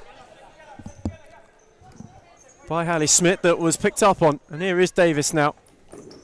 Given room to drive, it took a deflection, and that also took the sting out of it for a sprawling Air. Quickly on for Araha, now Smith. Cabezas. Araha, Smith. Again on for Cabezas. We're approaching the halfway stage of a first half that's flown by, and Hallie Smith is steering it, and Rosman is claiming it. And now it's quickly on for Collins, who had Jarrett Smith going one way, instead went back to Moore, and now Pipino. League's Golden Boot leader so far really has been marshalled well in this game. Her attacking threat nullified thus far, as just after that save by Air, she seems to be grabbing that right elbow. We sure hope the Fitzroy shot stopper will, move on from this little knock and continue to progress throughout this game. I'll be hoping she's okay too. There is no alternative on the bench. Dharma Georgie, who would otherwise be the deputy, he is kitted out in coaching gear. It's Cabezas. Rowan. Araha. Got a ricochet off Pipino. Still teasing was Amanda Araha. And Rosman and Collins come together momentarily. Gisela Pipino, who is getting more present. Jarrett Smith. Away from Cabezas. Moore made her way through. Collins. Pipino. Tidy footwork. Jarrett Smith set it back for Pipino. And given away to Araha. Smith. Cabezas. Again, Hallie Smith. They have been so good at taking the sting out of this half when needed. Araha, Smith, Cabezas. Threaded again for Smith. Fitzroy just gaining a roll and was on her own. Completely unmarked and couldn't steer in what is a golden look. Very, very, very close to a second of the evening there by Fitzroy. Vic Lions just not showing their claws as they usually do. Moore lost it again, and now Smith is charging. It's dazzling footwork, and the effort at the near post was one which lacked conviction. A little upset for Pipino, wasn't able to find it. Frescalzo did well. Now McClure, now Cabezas, who went searching behind for Claudia Frescalzo, although it was quite a distance from her. Frescalzo with a scorpion attempt there to keep the ball in, but just too fast. Camilleri had dropped off, then broke its way to Moore, who had battled. Now Smith. McClure. Smith once again, threaded for McClure, dropped off for Cabezas. That's tidy. That is really tidy. Now Frescalzo, who went the return wonderfully, and Collins then came across just as Cabezas was looking to go further forward. One-way traffic so far. Neither time out being issued just yet. Both coaches keeping it close to the chest. As Hallie Smith looks to get away from Camilleri. Rosman momentarily ventured. Smith then kept going. It was super, and Rosman had to dive on it just to prevent it. Otherwise, Hallie Smith wouldn't have stopped going. And Moore couldn't find Pipino.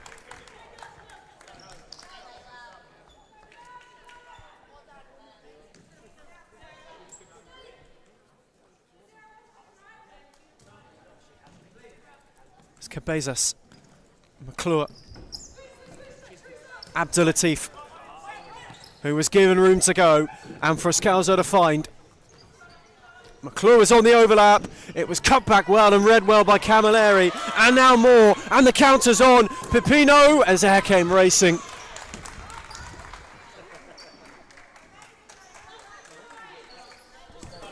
and was happy to clear it quite convincingly.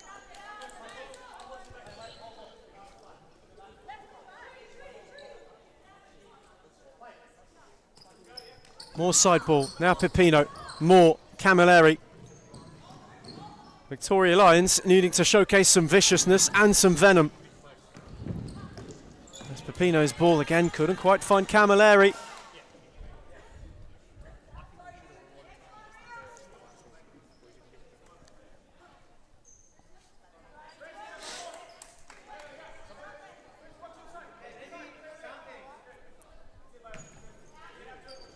Pipino, fancy to go! Oh, it's a brilliant save. It's a terrific fingertip from Air. Otherwise, that might have been travelling goalward, and it might have very well picked out the top corner. Collins' corner. Camilleri got under it. Wayward effort there by Trudy Camilleri. Air finally put into positions to make saves. Vic Lions are slowly starting to get into the game, but Fitzroy are still holding on with that 1-0 lead, searching for more. In a very free-flowing first half. That's a good read from Moore. And now Pipino, who wasn't able to evade Abdul Latif. Set it back for Collins. Pipino, with too much height for Moore. Air went direct and too direct for Frascalzo. Pipino, Moore, lovely return, and now they're on the charge. Moore, Camilleri, oh what a save that is! Superb from Elizabeth Air. The goal was at Camilleri's mercy, and the keeper sprung across to make a fantastic and vital save.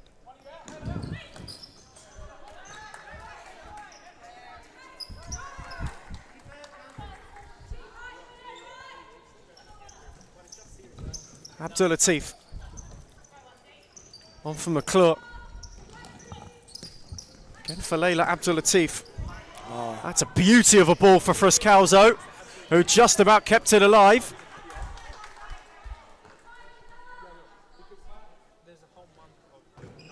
Fitzroy playing with freedom, and Abdul Latif! Oh, that's a great block from Pipino.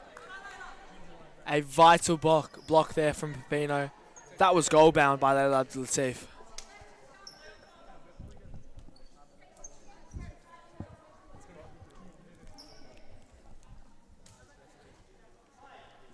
Here's a Fitzroy corner. McClure, Abdul Latif set for Frascalzo, who flashed her effort just wide. Can feel the real tension in here. Camilleri thought she was given a clip, and McClure.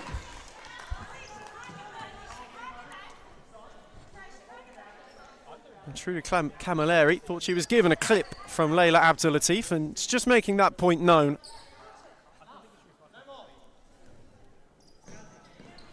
As is Adrian Attard, the official on our near side. Ever firm in his conviction. Disagreements between him. Pipino was wasteful with the free kick, only found Frascalzo. Diana for Claudia. Rosman was brave and had to be.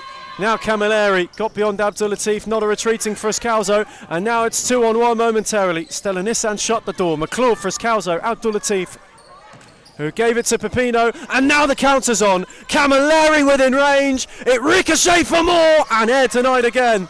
Camilleri once more. It broke for Pipino, who had the door closed by Abdul Latif.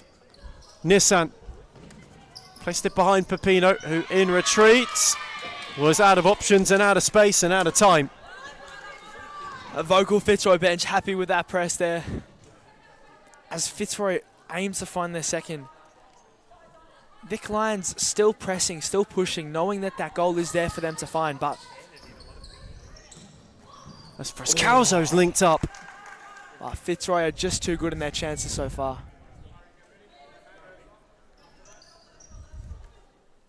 An end-to-end game with a high-pressing Fitzroy versus a counter-attack oriented Vic Lions. Moore went searching superbly, That's a good take from Nissan too. She was waiting on the runners, but Abdul Latif picked it away from her. And now she can go through the legs of Nissan, only into the arms of Rosman. On for more. Camilleri, tidy flick. Pepino wins a corner.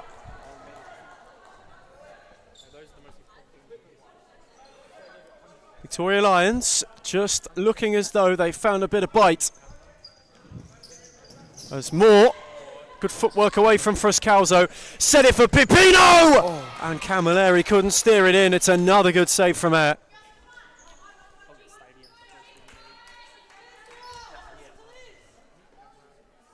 The set piece is mounting.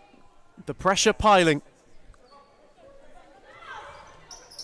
No better a time to strike. Nissan got a yard. It was blocked by Fruscalzo. Then nodded back for Pepino. As Fruscalzo again came crashing through. Pepino comes off now for an introduction for the first time in a few minutes of Rebecca Davies. He's immediately left it for Camilleri. Abdul Latif wasn't taking a chance, got a flick.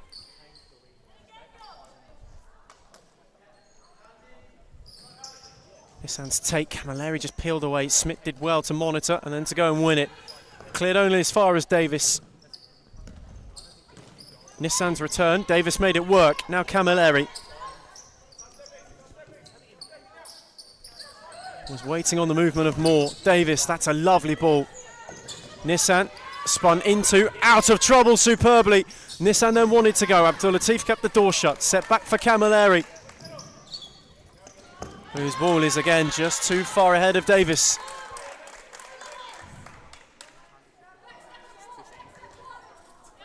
Five to the break. And so far it's safe to say Fitzroy are up for this.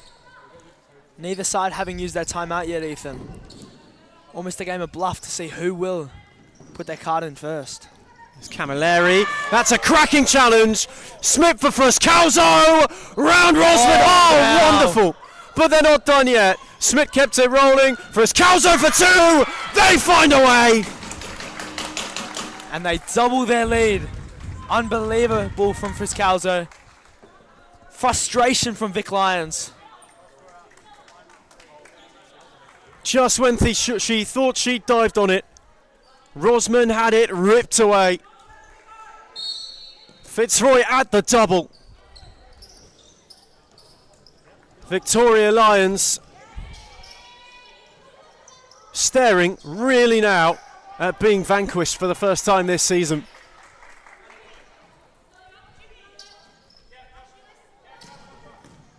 Cabezas, Fruscalzo. There's a real flow to it now. Smith. Waited on the runner. Davis blocked the drive. Fruscalzo got in ahead of Nissan. Smith for Claudia Fruscalzo. Couldn't get away from Camilleri. Davis then did enough. And Camilleri is charging. Found superbly. And unable to keep it alive was Trudy Camilleri.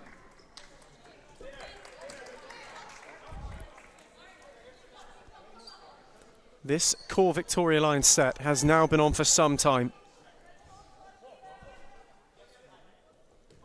We know it is something that Gnomes Langham does from time to time. Leave the players out for lengthy periods, maybe too lengthy. That's a beauty of a ball from Cabezas. On for Smith. Again kept it in. Davis stood it up. Cabezas, Fruscalzo. Moore in retreat did well. Rosman went and smothered it. Camilleri. Davis. I think that rather sums it up for Victoria Lions. Almost a lackluster first half. Frustration across the pitch for Vic Lions and on the bench. You can almost see the frustration bubbling over. That's where it took longer than 4 on that occasion. Although Camilleri was again sold short. Now Fruscalzo and Rosman collided. My word. That is a heavy collision. Camilleri was given quite a hospital ball in and of itself. Rosman and Fruscalzo collide. Davis was the third party. We just hope everyone's all right after that hardy collision. Diana Friscalzo's won a free kick in a position of real Fitzroy promise. Amanda Araha. Take 2. To have Fitzroy 3 ahead. Araha! It's a good save from Rosman. Recycled through air. Who went searching. It was well read by Moore. Friscalzo and Camilleri again come together. This time Moore face to face with Cabezas. Did well to steer herself through, but ran out of room.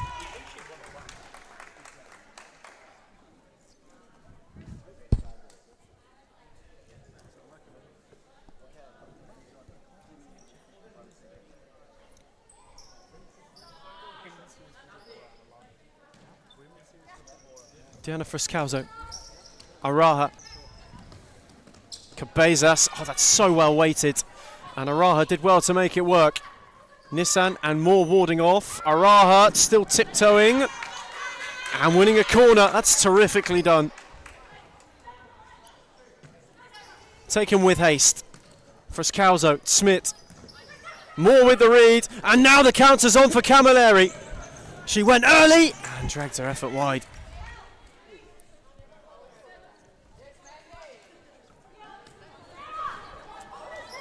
Just wide there from Trudy Camilleri. You could almost sense the frustration from her in particular.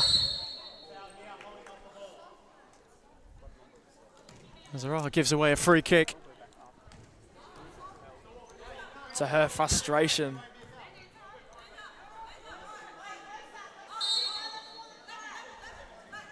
Davis to take. She finds more.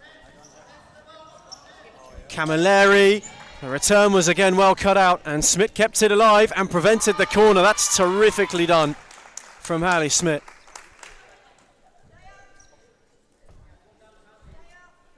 Fitzroy really looking like the side who would be top of the table coming into tonight. Davis diligent. Moore's now got ground to make up and had many to contend with, and Smith picked her pocket. Smith was tiptoeing! And a handball is given.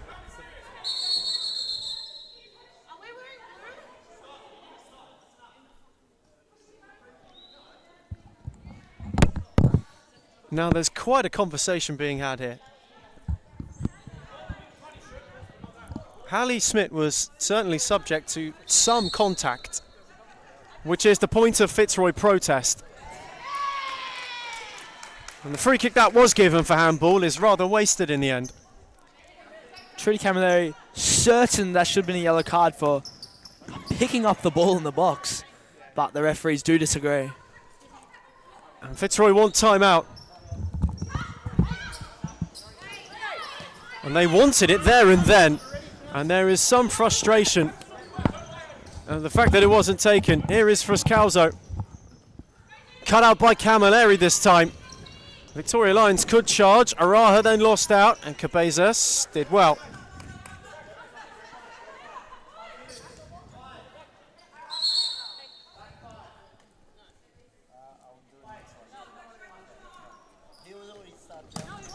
There's Davis. How did ricochet?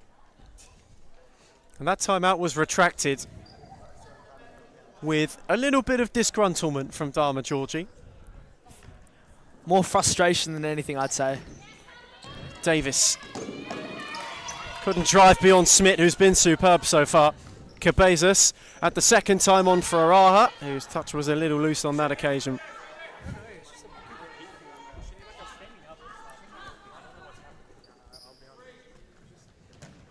Allerton forced long, and Allerton forced too long. They have been suffocated in this half so far. Have Victoria Lions. There's not been much of a way out. Camilleri for Allerton. Back for Trudy Camilleri as we approach the final minute of the first half. Moore. Couldn't return it to Camilleri. Cabezas came across.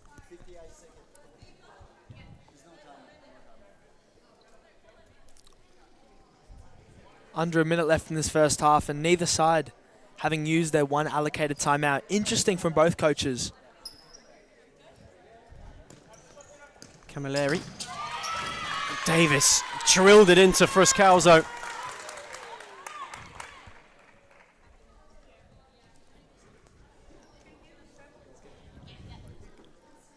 And two touchlines cut two entirely different tales in and of themselves. I don't think there's been a fierier Fitzroy touchline for a first half this season. Victoria Lions look shell-shocked, on the other hand. Look completely and utterly shell-shocked. They cannot quite believe this is happening.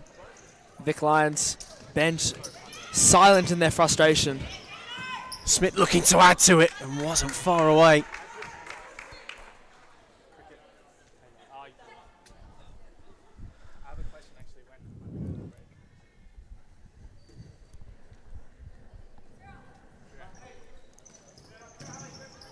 More for Camilleri. Fitzroy go high.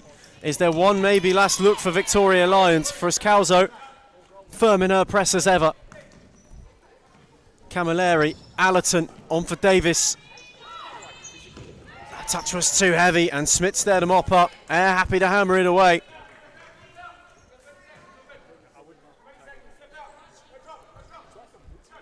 So to withstand a late onslaught, and so far they are doing quite the job. Allerton, Davis, unable to win it, and now they want timeout. Now they want timeout, and they will get it.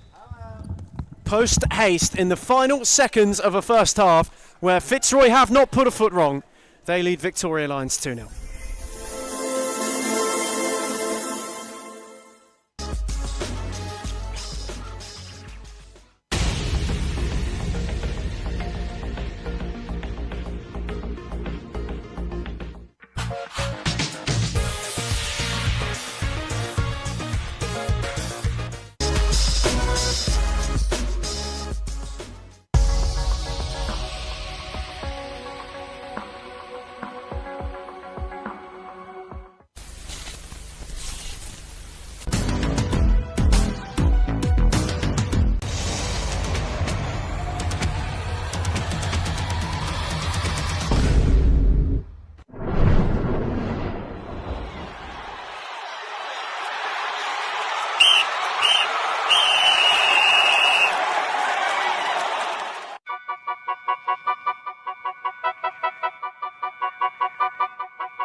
We return from timeout. The time ticking down to half-time.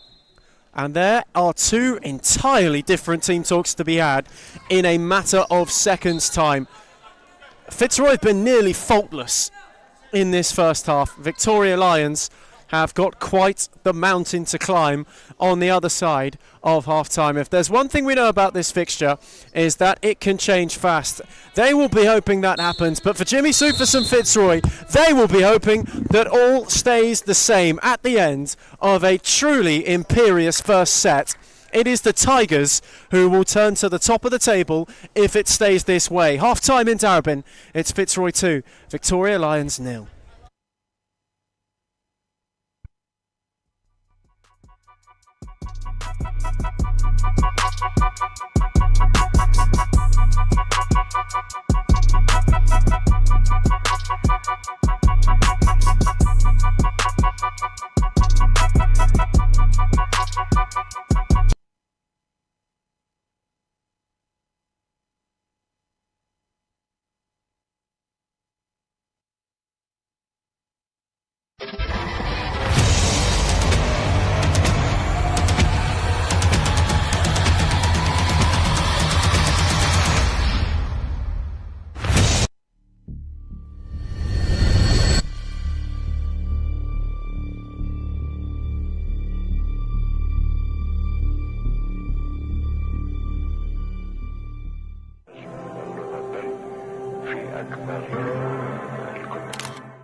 We return from half time, and for Victoria Lions, it was quite the discussion during the break. They've got a little bit of a mountain to climb if they are to retain their place at the top of the tree. 2 down against Fitzroy at the break in a first half where the Tigers were almost faultless. The Lions are still yet to show their own bit of bite in a contest between two, one of whom you will imagine will end the season as the new incumbent Series Futsal champion.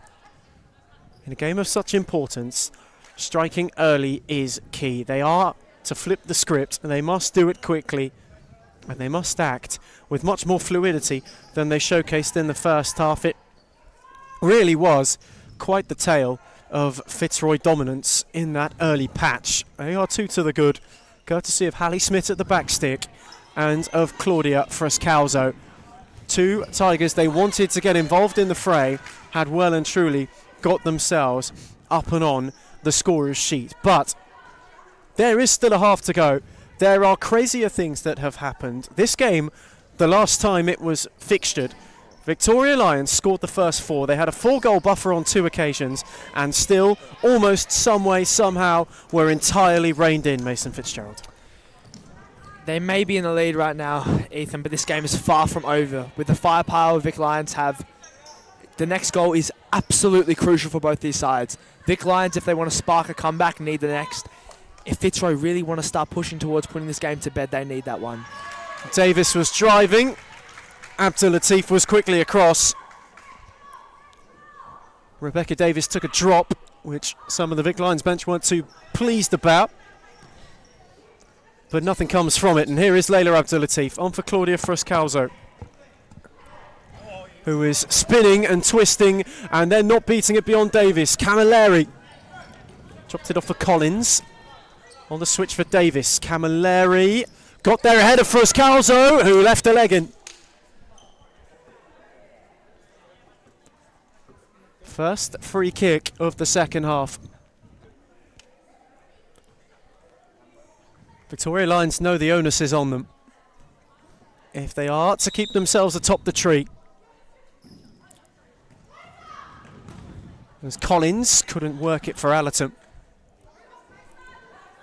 Vic Lions look reignited to start the second half, really pushing towards that first goal. There's Abdul Latif, who wants to provide some threat at the other end.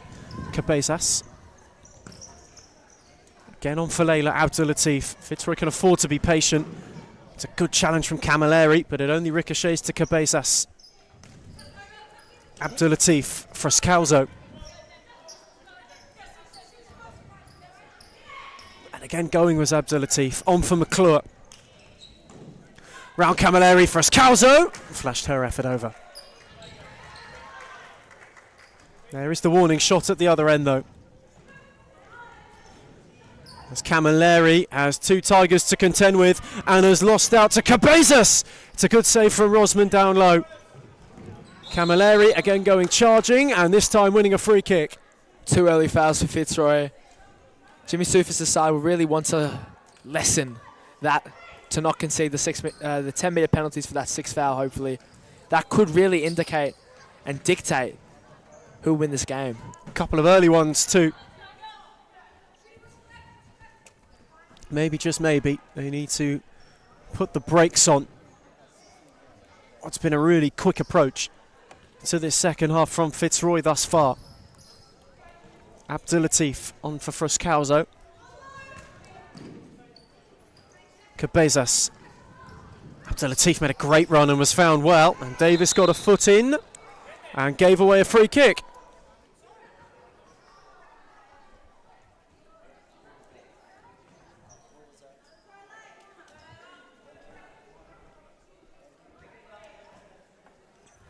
Abdul Latif's free kick then.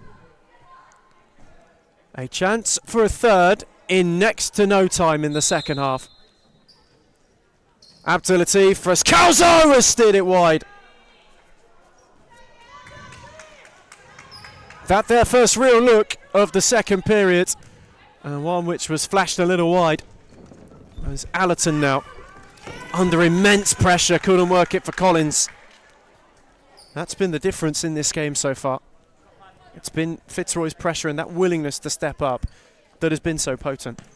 Yeah, Fitzroy just do seem the better side today. Bluntly said, it's rather frustrating, I can see, for a Vic Lions perspective, as they know that they do have the ability, they do have the capability, as a matter of fact, to beat this team, but they just seem a little bit lost. As Davis, errant clearance, allowed Cabezas to have a go. Again, Rosman wow, forced into the save, and now McClure, and Cabezas couldn't steer it in. But they are hunting, they are circling, and wanting to inflict more Victorian Lion discomfort. That's McClure. Frascalzo away from Davis, and blocked by Camilleri. Abdul Latif wanted to get inventive. Pepino won it. Camilleri's charging. Camilleri went early. And again, to no avail, and to much of her own frustration. Those counter-attacking opportunities Trudy Camilleri has created so far have really been the only outlet for any Vic Lions success going forward. It's just how many more of those counter-attacks can Fitzroy withhold? Frascalzo twisting and turning. Her and Rosman became entangled. Great read from Cabezas. It was momentarily 3-on-1. And the one of Camilleri stood firm. Australian international has certainly been giving it everything tonight.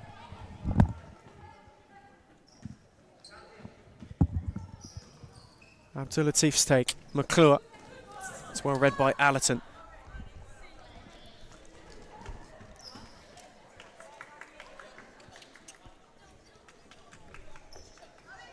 Cabezas set it for Smith, who lost out to Allerton, and now Pepino can go. All of a sudden was starved of options. Camilleri with lovely feet, set it back for Pepino. Fitzroy get the numbers. Davis. Camilleri. Allerton. Again, they're forced back. Camilleri, Allerton. Patience from Victoria Lions. Pepino. Tried to force it through Frascalzo, and that wasn't working. Pepino stood firm, and Pepino did well to go and win it, then lost it while trying to find Davis. Smith, Frascalzo, Pepino in retreat.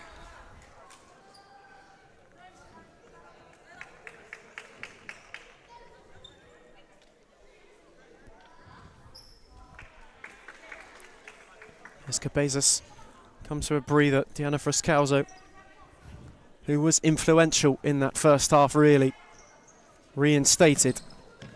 Azair drilled it delightfully for Frascalzo, who got in ahead of Camilleri and won a free kick. It's now 2 fouls apiece here. Some early physicality in the second half as both sides are really trying to set the tone for the remainder of this game. Amanda Raha reinstated. Could there be an opportunity that befalls her?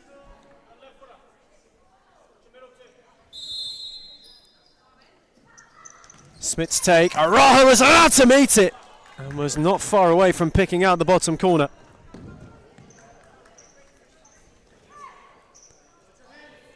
Again sent long. Allerton did well. Now Pepino set it for Camilleri. It was just a fraction too far ahead.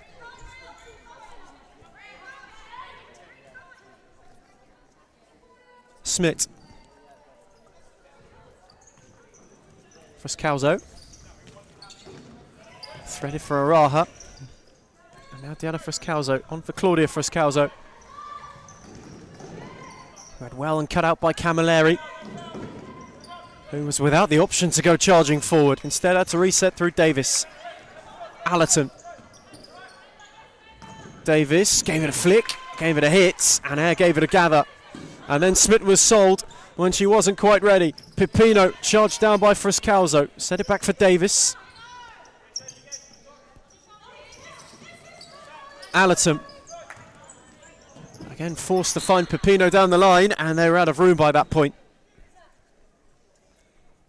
Just millimetres separating Gisela Pepino, and a one-on-one with the goalkeeper there. Smith. Went with height for Araha, and too much of it.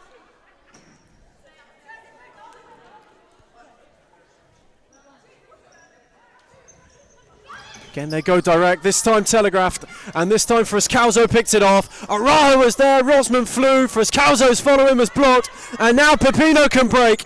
All of a sudden, she's on her own. Gisela Pepino had it stifled out well by Smith, but they do have a corner. That was a huge block there. We're leading to the Vic Lions counter-attack. They're really still searching for that way back into this game. Delicate shift from Smith, who had an option further forward. Camilleri blocked. Araha and Smith then got themselves in a tangle. Camilleri did superbly, and Moore made sure it worked. Pepino, Camilleri on for Pepino, who had to turn and face quickly, then was completely engulfed by two Tigers. Set it back for Allerton. Wanting a draw for Frascalzo. Goes for Pepino. Camilleri loses out, and now Frascalzo can lead the charge. Diana for Claudia, and Rosman's challenge was a good one. Oh, Claudia Frascalzo is down.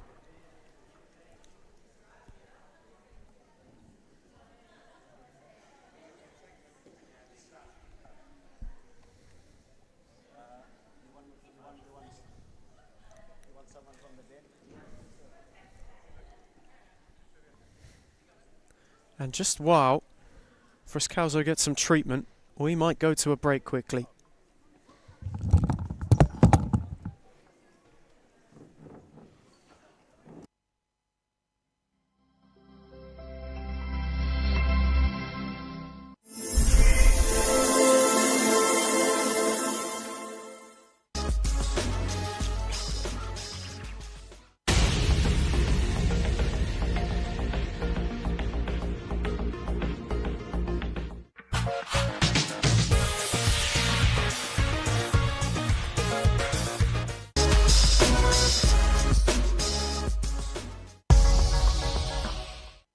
Claudia Frascalzo, seemingly okay. She's gesturing towards her wrist though, which means that it was certainly an awkward landing.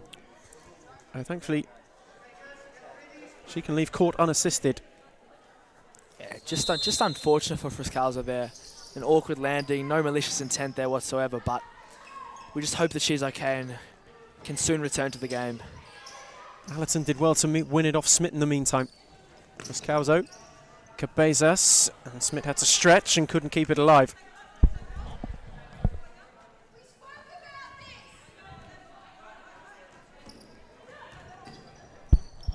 Gnomes Langham just sounding most displeased with what she's seeing at the moment from her side. Though Pepino's won it high and tried to evade Araha, tried to evade 3. And instead only found the arms of air.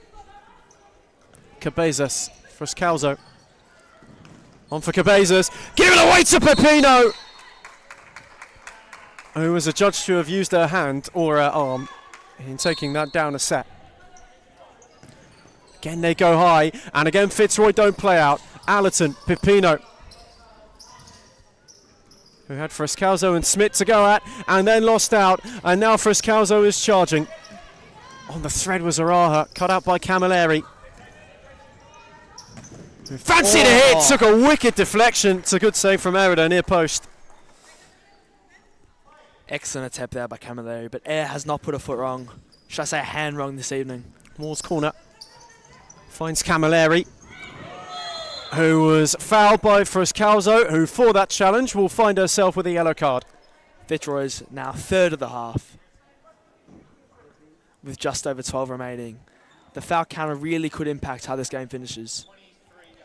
2's not exactly a home and dry advantage either.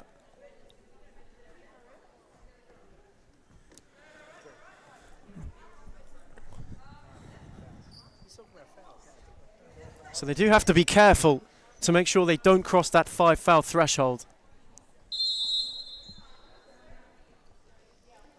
Camilleri's free kick, it's another good save to deny her from Elizabeth there. That's a super stop down low.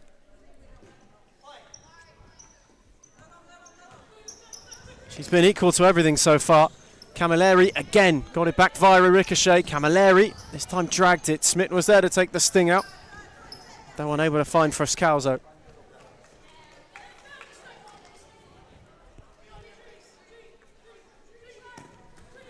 More went down the line. Camilleri had peeled off.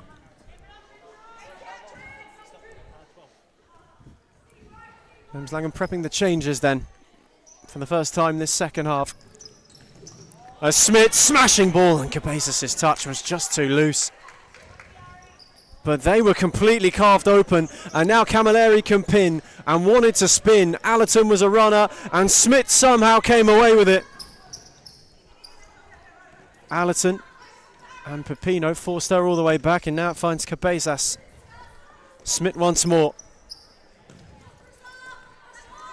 Cabezas. It was just almost threatened to be an awkward one for Osman, who gathered well. Now Pepino. Moore couldn't keep it alive. You can see the tiredness from the Vic Lions 4 on the pitch right now. You'd assume that the first substitutions of the second half for Victoria Lions will be coming very soon, but you can never be too certain. She wanted one back before going to the bench. Camilleri, Pepino, who has been the inventor of so much for them so far this season. Just at the moment, they are having to dig deep.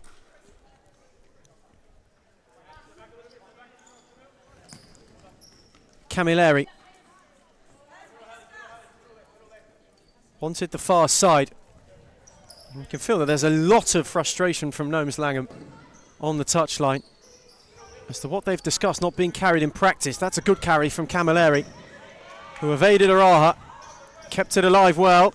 Moore was on the switch, though had to stretch and was unable to keep it in. Unbelievable pass there from Sidi Camilleri though. An almost massive chance for Vic Lions, which has almost been the tail of their game so far. As Friscalzo's still on goal, just drags it wide. It was a lovely swivel from Diana Friscalzo, who's going on another driving run. Pepino and Allerton just wanted to go too direct, and Smith was there to mop up. Araha, that's a good read from Sarah Moore. On for Pipino. And Allerton! Oh. It's a brilliant save from Air. Again, an opportunity met with denial. Moore's take. Pipino wanting to work a yard. Allerton lurking. Rowan happy to clear. Fitzroy understanding they must sit in. Approaching the halfway stage of the second half.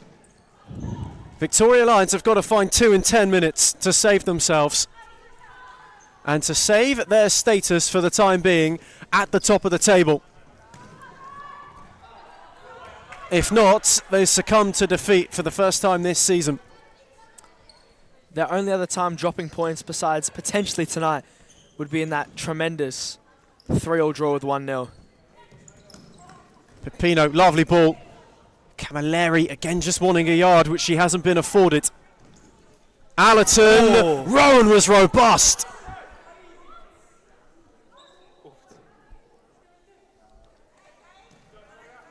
Allerton back up, merely a bounce. Some confusion from the Vic Lions bench there, seemingly expecting that to be a foul, which I must say I can't blame them. It was quite a strong shoulder to shoulder. Smith has a press in which now she needs to evade. Cabezas couldn't clear it for Rowan.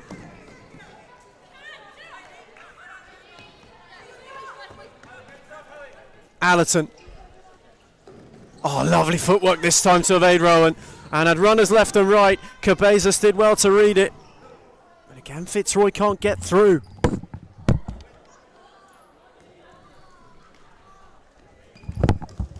Camilleri, Moore. Pipino. Lovely return for Moore. Who's still wanting to tiptoe her way through. Smith just warding her off, and now she's backed into a corner. She does well from.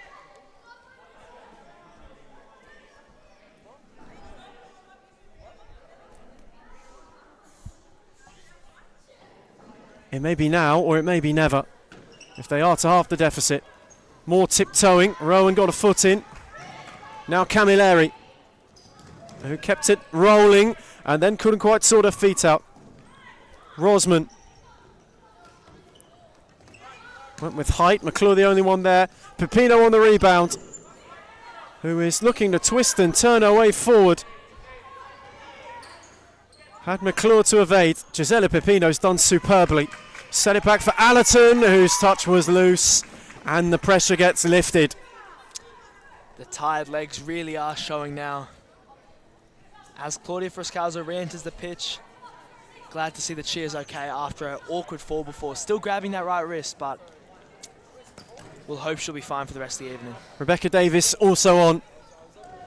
Maybe one last roll of the Lions dice. Frascalzo's hit. Rosman got a touch. As Rowan again was just looking to be a menace.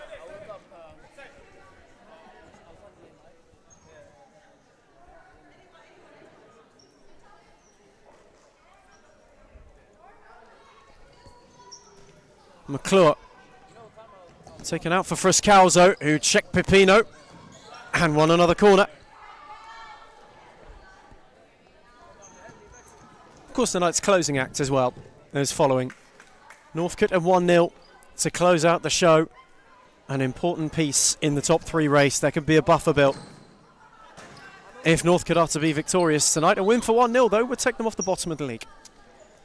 Just a very close league table, Ethan. As Allerton's got a look! Oh my word, what a save! Wow. That is magnificent. Excellent elasticity from Elizabeth there. Davis from the corner, deflection! Wickedly off Abdul Latif, and the fling for Cabezas was firm and taken down well. Now Leila Abdul Latif.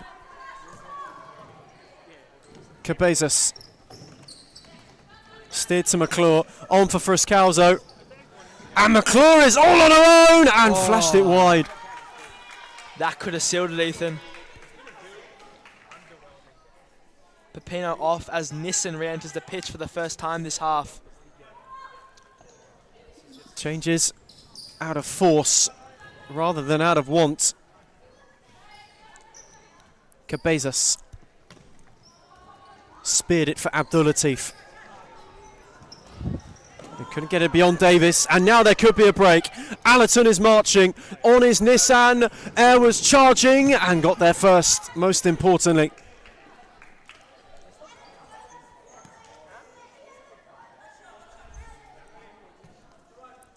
Allerton. Frascalzo got a flick, and that is all that matters right now for Fitzroy.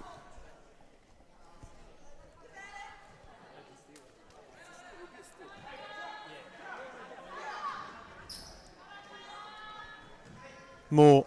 Davis, well over. Vic Lions just beating on the Fitzroy door, banging, trying to smash it down, but they are holding strong.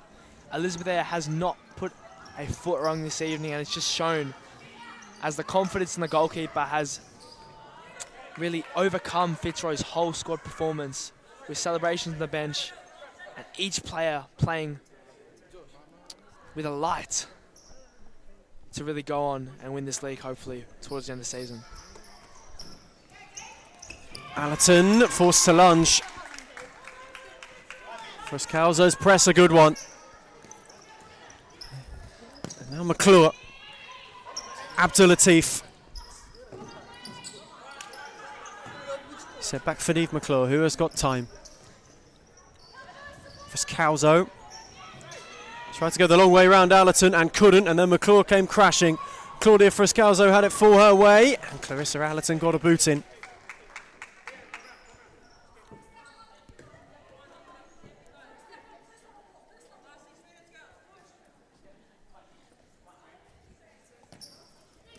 Frascalzo. Abdulatif. McClure. Now Claudia Frascalzo wasn't allowed to swivel by Davis, who made the block.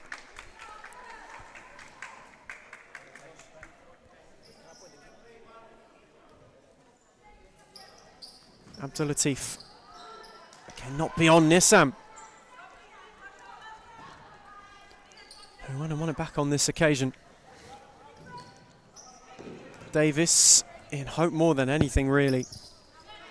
Starting to sum up the Victoria Lions' feeling. This game is not gone yet.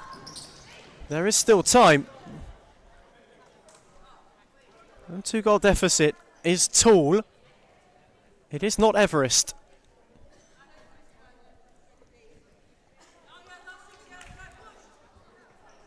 Fitzroy in firm control, however.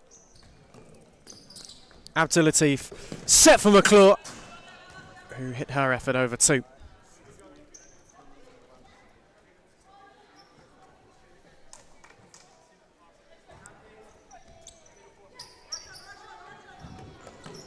Rosman searching, McClure clearing up. Camilleri reinstated and re-immersed in the action immediately. Now Frascalzo, who did well. Claudia Frascalzo charging. Moore got a foot in. Nissan did. Diana at the back post. That would have sealed it, Ethan.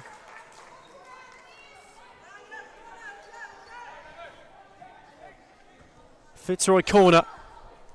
Keeper in the woodwork in denial. Abdulatif. Frascalzo. Now Camilleri, who can charge. Nissan. Couldn't poke it through Abdulatif. Davis cut it out. Trudy Camilleri. Can she give some spark? Davis, Nissan on the switch for Camilleri. That's a long way behind Davis. And that rather sums up the mood. Getting the frustration there from Trudy Camilleri. Really been the light in an overall quite dark Vic Lions performance today. She really has been creating the chances, but a wayward pass there just sums up Vic Lions' night tonight. Top of the table at the start and most likely second by the end. More not beyond Frascalzo. Camilleri again. Stepped McClure. And threaded it well for Moore. And on for Nissan, who steered it wide of the near post.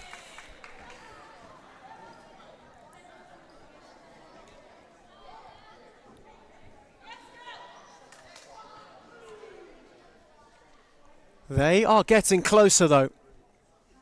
Little by little. Just over 5 to go in Darebin. If Victoria Lions are to leave it late, it would be some great escape. Just a reminder, a draw would keep them at the top of the table, but you can't imagine going into tonight, either side were hoping for that result. 1 point could feel like 3 if they were to find it now, though. They just need a goal, and they need it quick. With just a hair over 5 minutes of stop clock ahead of us, it would take a Lions miracle. Here's Frascalzo, hoping to prove that miracles don't happen. Set it for Smith, who couldn't get beyond Moore, who then went and won it, and then lost it before rekindling. Now Sarah Moore with 2 to beat. Smith was diligent and did it so superbly, and that's fine to find McClure. She could ice it, Camilleri's block, McClure still going, and Rosman on the denial. And she wants Moore to march, and Moore obliges. Sarah Moore, Oh, wow. Camilleri, good save. Really good save from her. Has done it again. Camilleri yet to find the back of the net. Moore across, Nissan couldn't quite. McClure got a touch as well to turn it away. The important fine margins right now are the fine margins between first and second in the table. Cabezas' flick. Davis lost out to Frascalzo. Smith, Cabezas. Frascalzo, that's lovely futsal. Set for Howley Smith once more. This time not beyond Camilleri. Ricocheted for Claudia Frascalzo. On to Cabezas. Cut out this time by Moore. On for Nissan, who left it for Davis. Round for Frascalzo and wins a corner. They are not done yet.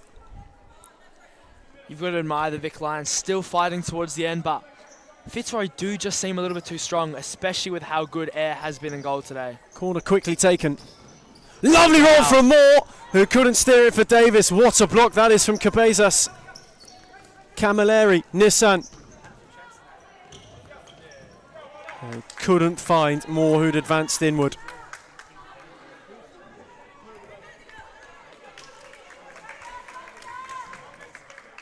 Frascalzo.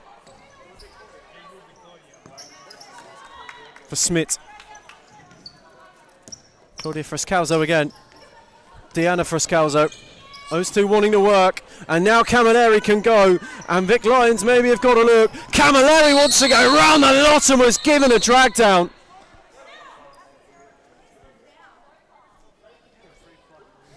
And for it, Ariella Cabezas will find herself with a yellow card. And that is number 4. So now the ice becomes really thin. I said before, Ethan, the fouls could really change the tie. 4 fouls for Fitzroy then. Ice slightly fractured under Tiger feet. Davis's free kick is a waste.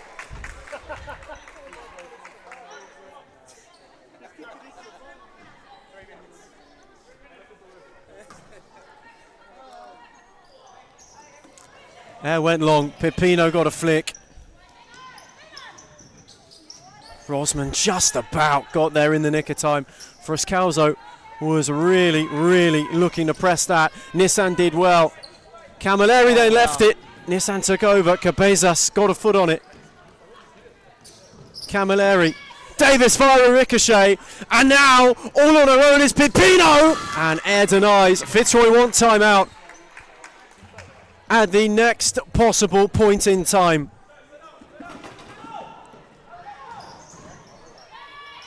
Pipino lost out. Frascalzo. Free kick. That'll do. Fitzroy want timeout. Fitzroy will get timeout. A yellow card will be brandished for Gisela Pipino. The Tigers call timeout. 2.5 from time. They are weathering a very late Lions lunge. As we go to timeout, it's Fitzroy 2, Victoria Lions 0.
We return from timeout down the stretch.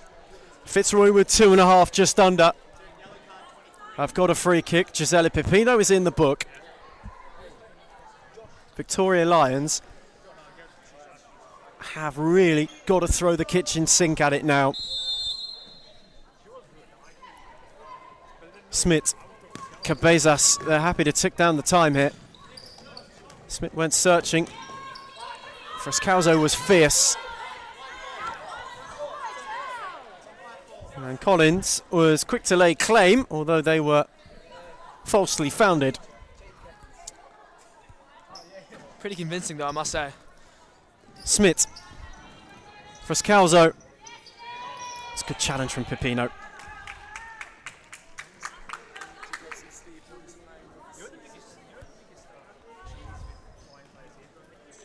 Again, Hallie Smith, who has been superb.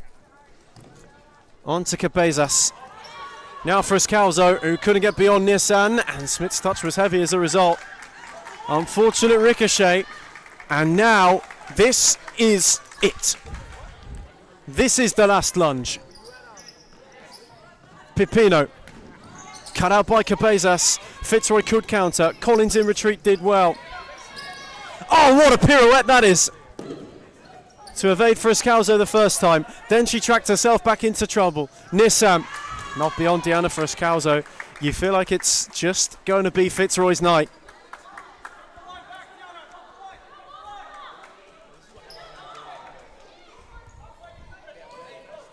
Pipino.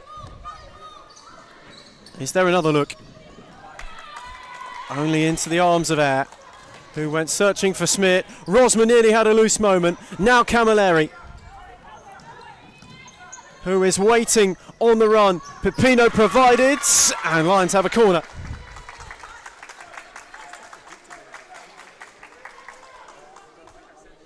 Every single block, every challenge cheered as though it is a goal. Set for Camilleri. Frescalzo was there to shut the door and did so supremely.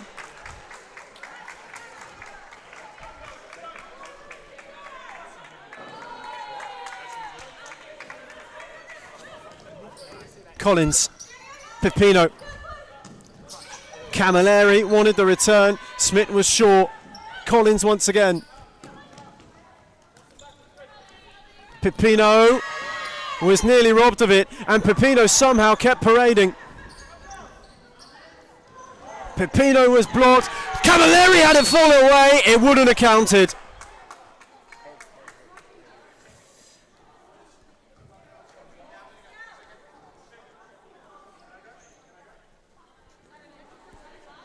And there is a Tiger down.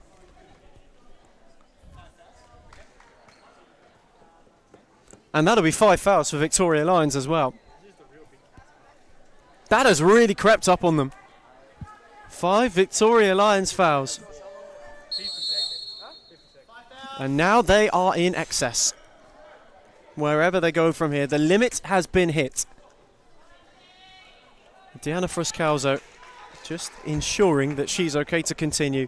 Inside the final minutes in Darabin of what's been a night of Fitzroy firmness. Air went searching and nearly went through the lot. That would have been the icing on the cake. Pepino is still trying her heart out. And Smith burgled it. Now that is very close to the line. And what a save that is! Astonishing. Elizabeth Absolutely astonishing. Pepino. When there's that many shots, Allerton's shot was a big one. That will get them over the line as well.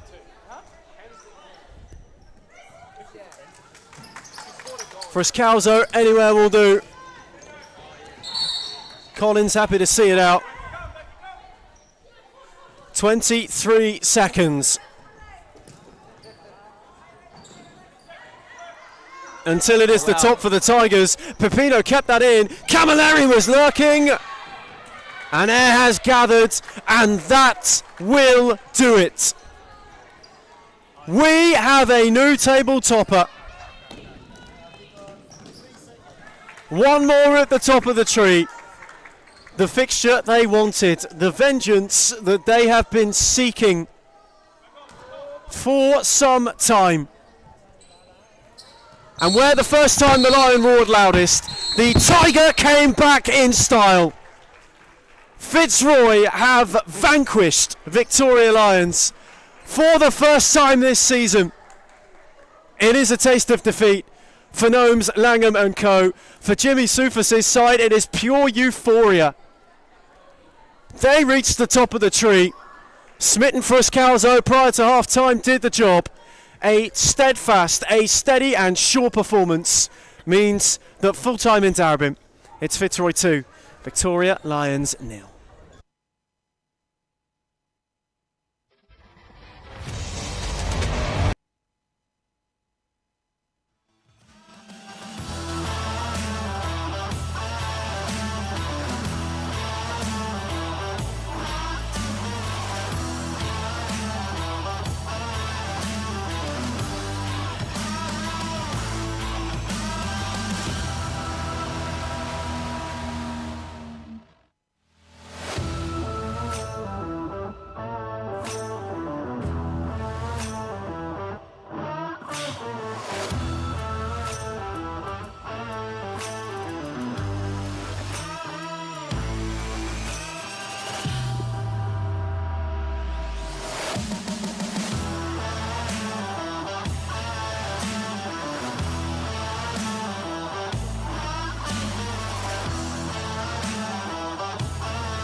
And now for the evening's final instalment.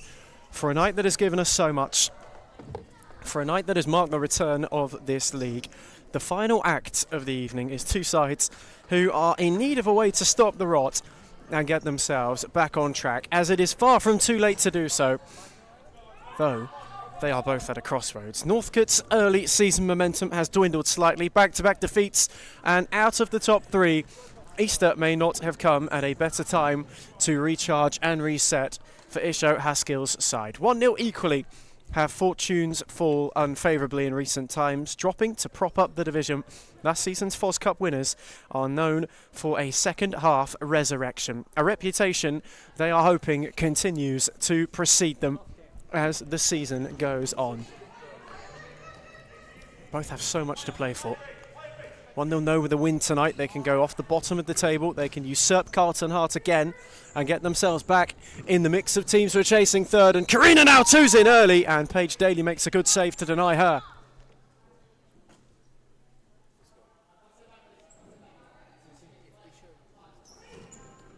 Corner quickly taken, Sadie Smith with a flick at the near post.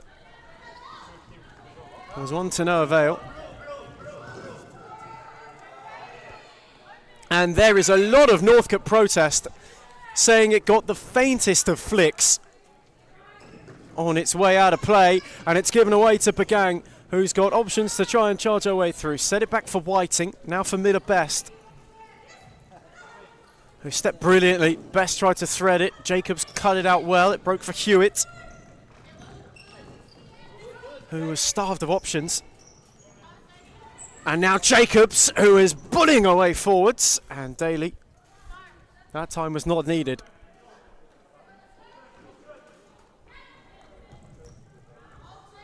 Best threaded for Bagang, who couldn't make it work for Whiting, but via a bit of pinball off Jacobs was able to keep it.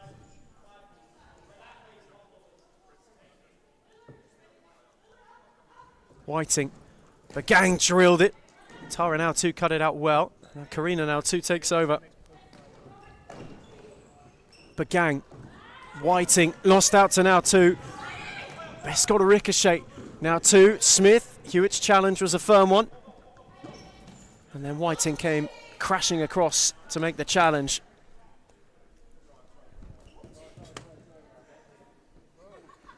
Quite a few unavailable tonight for Costa Frutas' side.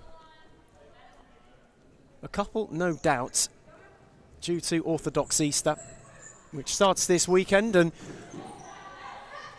the very, very happiest of Orthodox Easters to anybody watching who celebrates. Sunday will be Sunday in that community. As Bagang drops it off for Whiting, now Best. Whiting once more. Bagang couldn't evade now two, who was quick to go, and Northcut momentarily might have been caught short. It was good defensive recovery from Hewitt. Karina now two to Tara now two, who's got Best to go beyond. Wanted Jacobs to run further forward, and Daly was the one who came charging and then flung it for Whiting, who had an early hit, and Hayek was a bit unbothered by it. Smith, Jacobs, as Best took a tumble. Daly direct, Whiting unable to win it. Smith now two, nearly had a pocket picked by Hewitt. Now Jacobs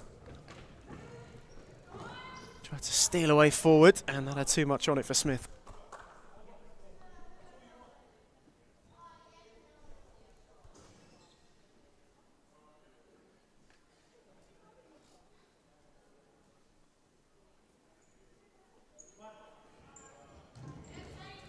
It's a lovely find from Daly for Hewitt.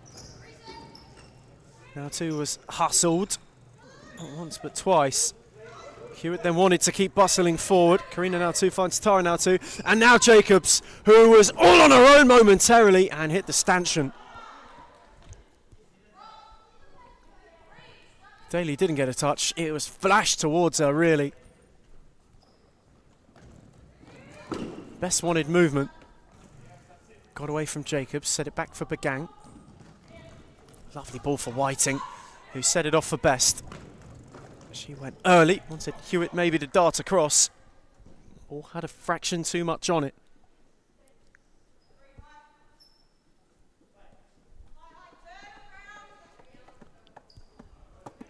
And of course we mentioned those orthodox Easter missings. None more so, more poignant for 1-0 perhaps than that of the gaffer himself, Costa Frutis, who absent this evening. It is that time of year.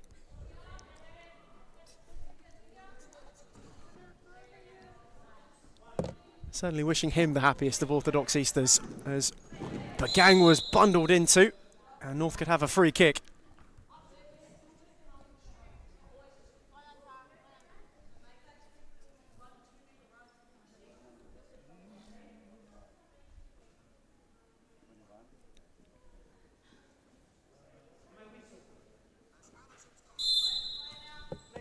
Northcote have taken quite a measured approach to start this game. Both teams have. That's a lovely find from Whiting. Bagang couldn't get beyond now 2 once again. There's a little bit of caginess just in these first 5 minutes. No one wants to risk throwing too much at it. It's Whiting, works it wide. Hewitt wasn't quite able to keep it alive.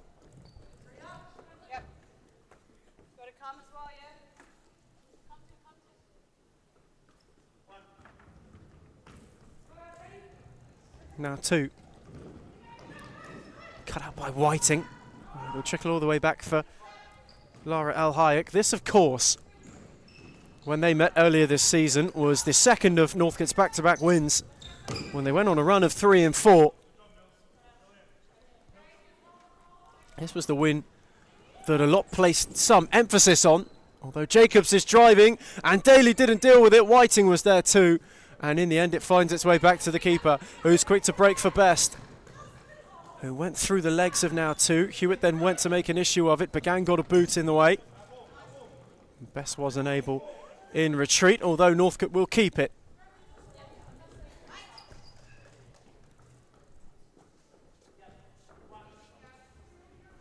Best was charged forward, gave it a hit. It was cut out well by now 2. Who steered it on for Jacobs, and Daly made a good save.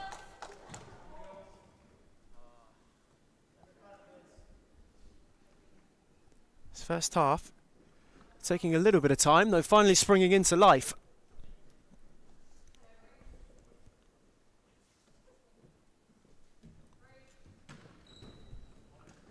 Corner set all the way back for now 2. Karina now 2, put it just far beyond Kira now 2.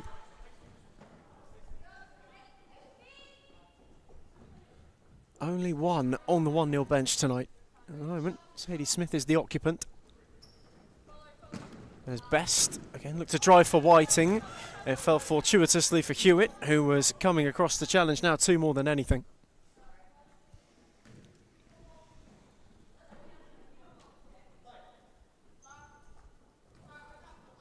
Al Hayek, who has had quite the bit to do since making the move to 1-0. Not only from Western United, but also from Phoenix too. There's Bagang, who was there to go driving, and unsuccessfully.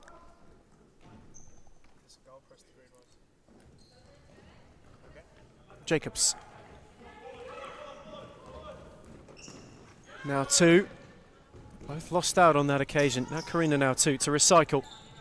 Set it up for Rhiannon Jacobs, who couldn't steer it beyond Miller Best.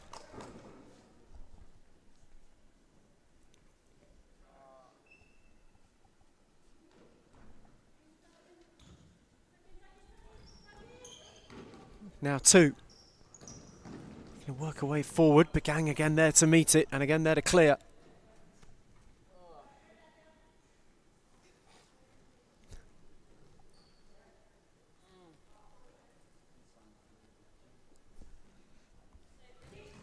Quite a hushed end to Friday in Darabin as Best goes on the charge. The block might fall for Hewitt, who's lashed it across, and it's a good foot in.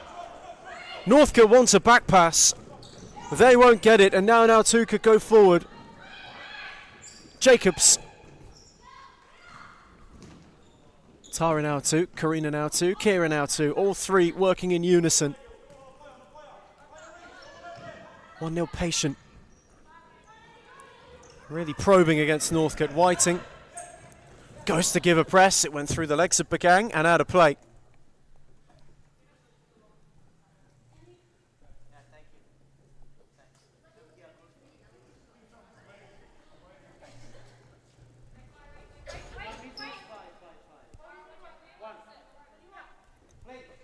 Whiting gave it a hit and was not far away. Just had that devilish dip on it. Not quite enough to trouble El Hayek. Just had that little bit of angle. That could be problematic at times to the keeper. There's Cow. Dropped it back for Bagang. Threaded that wonderfully for Whiting. El Hayek denied down low. And then was there to smother the second too. Quickly on for Jacobs, who was given the room to go by Bagang. Cut out only finds Cow at the edge of the area. Whiting wanted the return.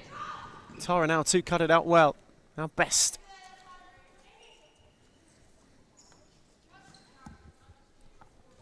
Whiting. North could slow it down now.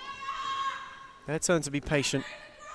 Miller Best couldn't thread it for Bagang. Jacobs took over and is now on the march. Rhiannon Jacobs had a go and was not far away.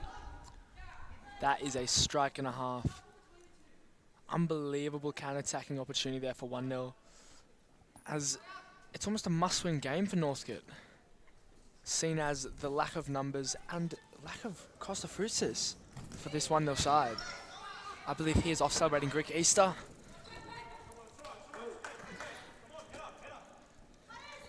As we've mentioned, not for the first time tonight, happy Orthodox Easter to all of you watching who celebrate. As Whiting picked now two's pocket. El Hayek saved the first. The second was squared and it was just too far ahead of Best. Northcut flicked the switch though. Easily the best futsal they have played in this half. And Isho Haskell's side were a whisker from being ahead. A little smile on the face from the Northcut coach. There's now two. And struggled to go beyond Whiting.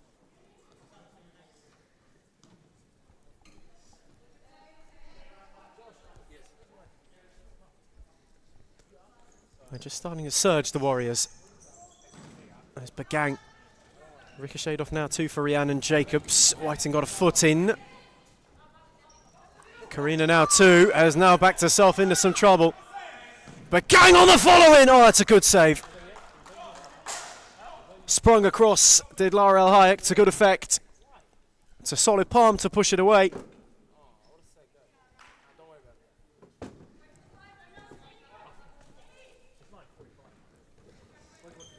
Taken out for Bagang. Cow. And the sell back is not there, and Jacobs is through, and Jacobs has steered wide. And has a glance at a little bit of a slip on the court maybe. Cow going the other way. Whiting only found Smith, who set it off for Jacobs, and that could set off the counter. Now two, the only other one forward. Jacobs finds her. Rhiannon Jacobs just wanting to work a yard. Sadie Smith had a shot. And it will be a 1-0 corner.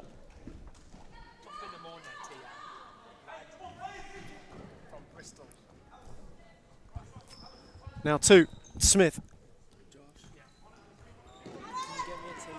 Back for Karina now two. Momentarily, the door was open. As the first long range up from Lara El Hayek of the evening goes flying by.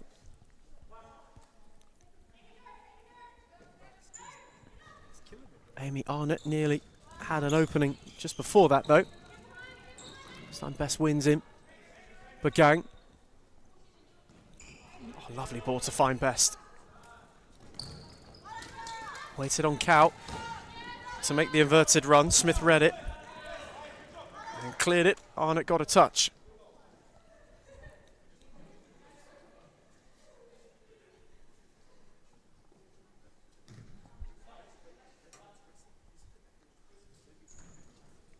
Al Hayek. Clip round the corner for Smith. Couldn't quite thread it through the lot. Jacobs had made a good run. It just wasn't able to be found.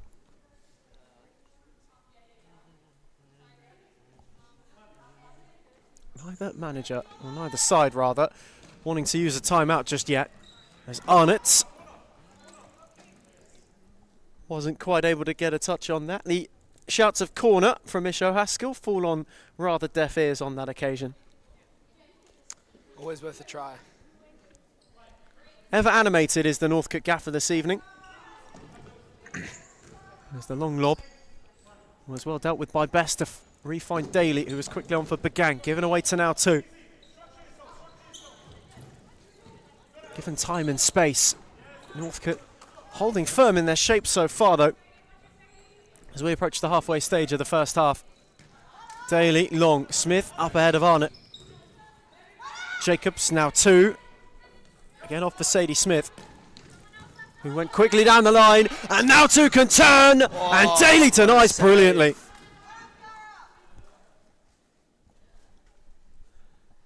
The first real 1-0 warning shot. And the corner's quickly taken, and Smith is steered over. Close but no cigar there from Smith. 1-0 do look the more dangerous side, even though their lack of numbers and coaching staff. But I'm sure that this, as the game matures, Northcote will end up showing their numbers on the tired legs of 1-0. Smith. Good read for now 2 again, who started brightly. And Cal gets a good foot in. 2's take. Jacobs. And for Karina now 2. Who shifted away from the gang. Daly denied, and the following is steered wide. Wow, great save there again from Paige Daly, keeping her side in the tie so far.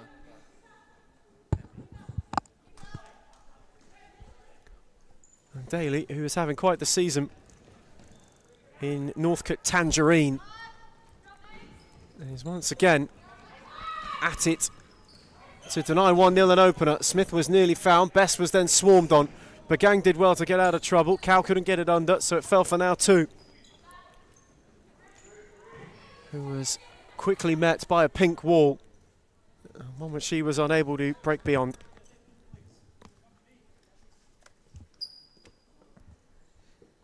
First little bit of frustration from the Northcote touchline. There's Jacobs. Begang sat off. Cal got in ahead of now 2. And it was adjudged to have hit a hand. It will be a free kick.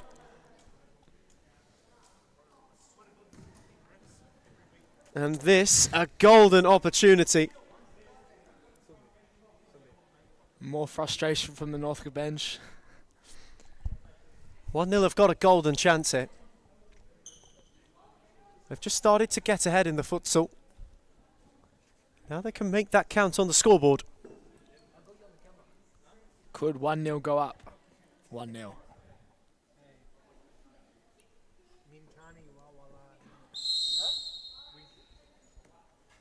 Karina now 2. It's blocked by Daly, then the wall. And Jacobs following is on a secondary ricochet. It will be a corner though.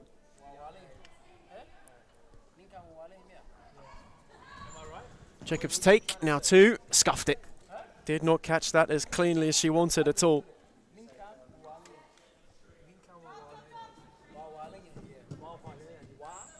A couple of Northcote changes being run, as Arnott was all on her own out the back. And Al Hayek went long, and Daly was disinterested.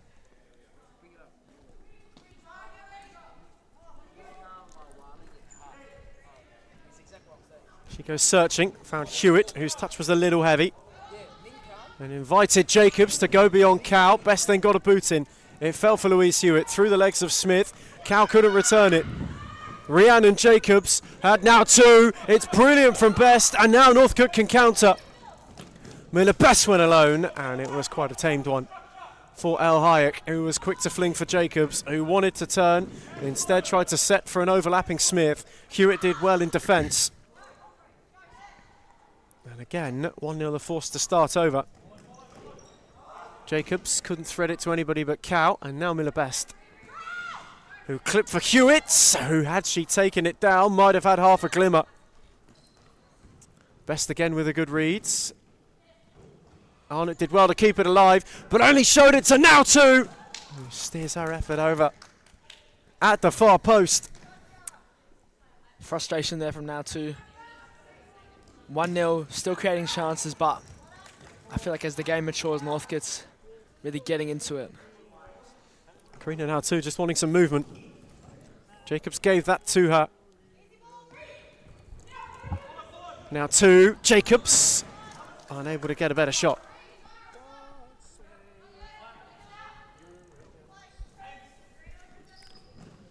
Best searching for Cow.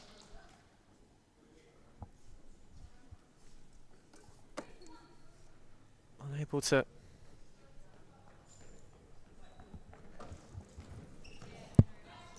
There's now 2. Lost that to Hewitt. And Louise Hewitt was quickly forced into retreat, then set it off for Cow. Best. The sidestep was tidy. She wins a free kick.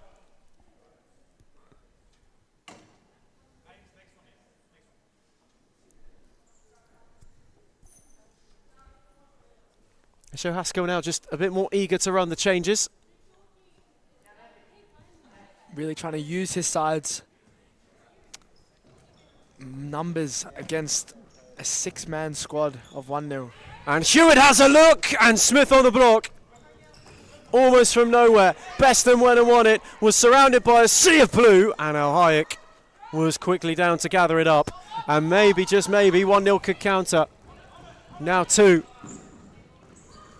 Those 2 linking up well. The shot just steered wide. Another counter-attacking opportunity from 1-0.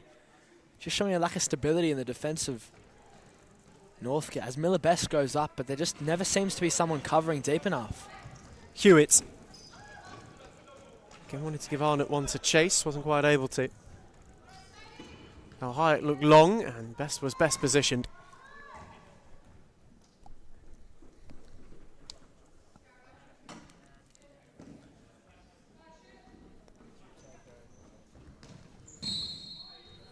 Too long was taken to get that restarted. So it will be a side ball. The deadlock's still unbroken here in Darabin. It's a bit of a rarity. Now what on earth is going on here? That is madness. Just a complete calamity on all ends. There's now 2 out of hits and 1-0 have a corner. Neither side being too familiar with the still ball rule on side balls. I'm sure after that double calamity, there'll be more than well enough adjusted to it. Best did well. Hewitt, who's got Whiting on the break. It was well read by now 2, and now it's 3 on 2. 1-0 have a chance, and they have a goal. Thumped in where Northcote were caught napping, and Tara now 2 steers 1-0 into the lead.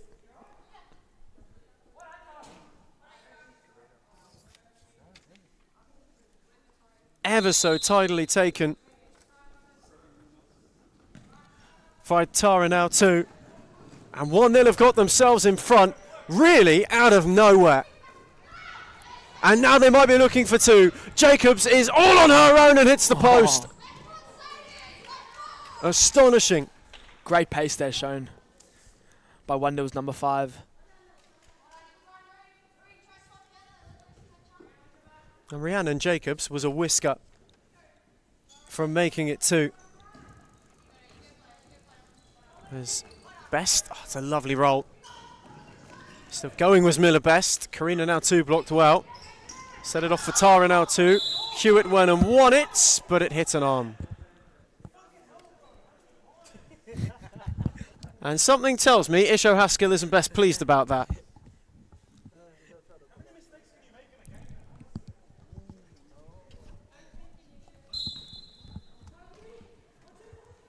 Now 2. Trying to work an angle away from Whiting. Unsuccessful on that occasion.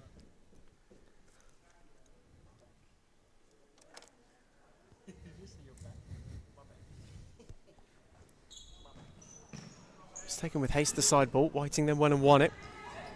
Smith. Now 2. Just waiting on Hewitt maybe to step out of shape. Instead rolled it back for Sadie Smith.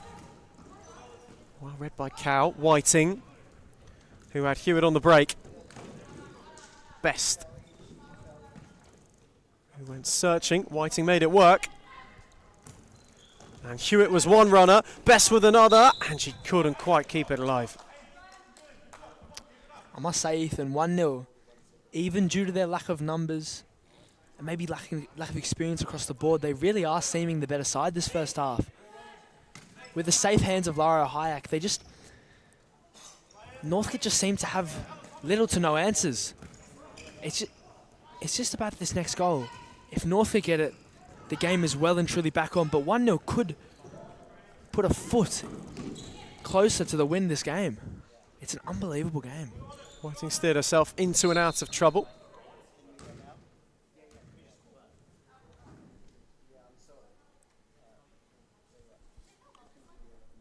And now 1-0 will have it.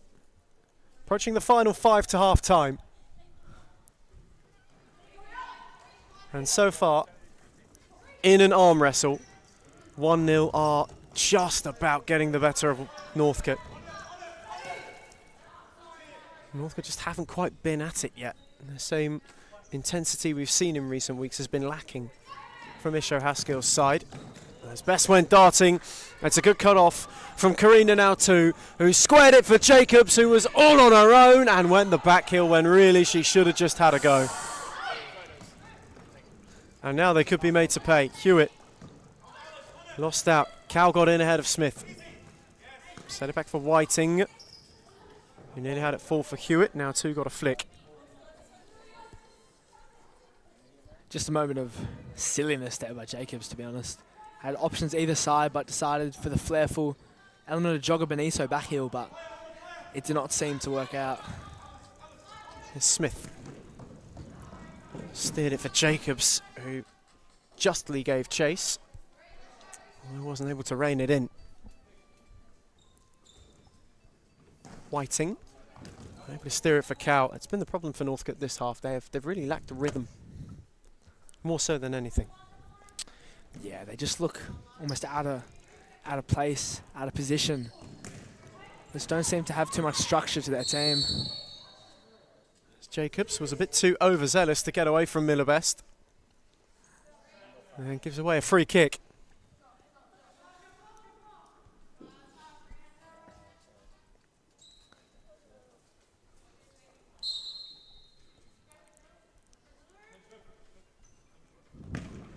Best take, belted. Jacobs got in the way.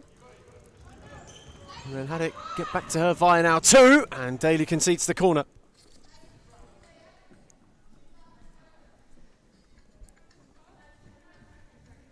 One nil searching for that second. Would really set something before half time if they were to get themselves a bit of a buffer. On a night where so far Northcote have not looked likely.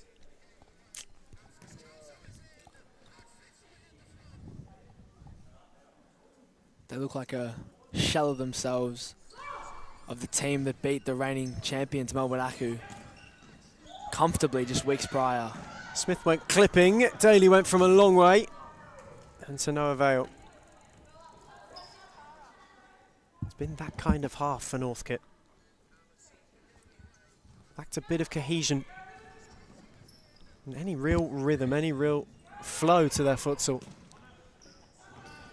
There's now 2, runs out of room.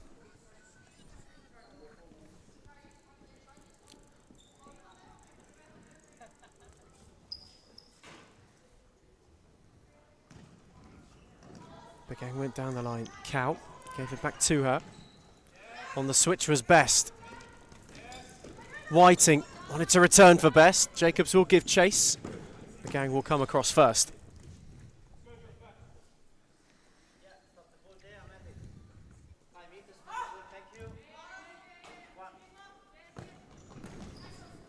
Cut out by Best. It's still ricocheted to Jacobs, who fancied a hit and didn't catch it cleanly. Not her finest, it's fair to say, Ethan. And this half has been a real arm wrestle. Two teams have been trying to figure the other out. Neither's really hit any sort of cohesion. 1-0 had one bit of dominance and scored from it. And that so far is the difference. Though that is all they need for the time being.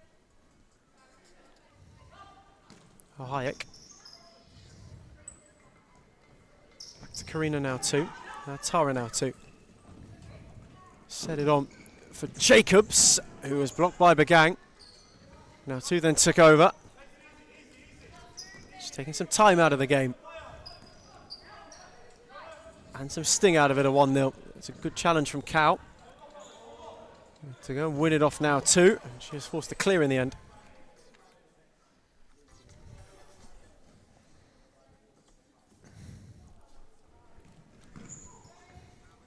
Whiting. Lost out now too, had a look. And it nearly ricocheted. It will for Jacobs, who pokes in under Daly for two. Rhiannon Jacobs has been lurking and threatening, and now has her goal. Rhiannon Jacobs doubles 1-0's lead. As the lackluster side of Northcut the first half seemed to not have any answers. We wondered what a second prior to the break might do. And that for 1-0 is a massive boost and a massive bit of breathing room. In a game that we expect to stay quite cagey, really. That second goal, one of all importance. As Whiting. Bagang. Tried to thread it, Whiting got a touch, but that's all she was able to get. And El Hayek fancies a hit, and it's quite a comfy one for Daly. Who in turn, long Whiting's flick off the bar. All of a sudden, Northcut spring to life. Whiting still going. Best on for Cow, who couldn't return it. Now two was Best placed. And now Jacobs can counter. She went early and went alone. And Bagang was there to block, even though it meant a corner.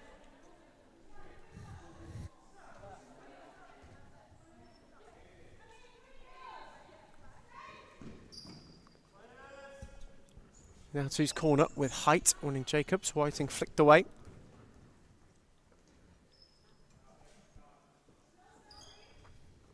Quick glance at the clock from Isho Haskell. Under 2 to half time here in Darebin on Friday's curtain call. And so far for him, and so far for his Northcut side, it has really not been going to plan. And 1-0. Through now two. We're eager to inflict more pain, though Daly denied them that. Paige Daly still solid as ever, but can't do too much. With a frustrating first half for the whole of Northcut. And now two's charging. But Best got a boot in to great effect. And a kickstart a counter.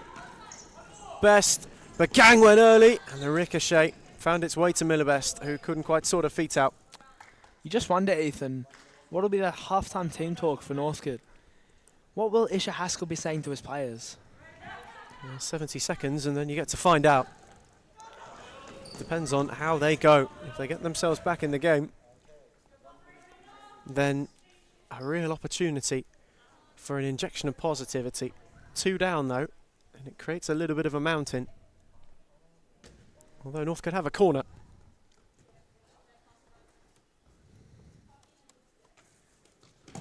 Taken quickly for Whiting, who's hit the post. And unbeknownst to Cow, it came crashing off her. That was a great strike by Whiting, I must say. They are getting closer. Is there a late flurry to halve the deficit? That one given away before it could reach best. Now 2. Both of them linking up. Threaded the other way. Alert was Bagang. Now 2. Again, combining our 2 of 3. Jacobs. Fancy the hits. And Daly got a firm palm. Now 2 off the bar on the follow-in. Jacobs for Karina now 2.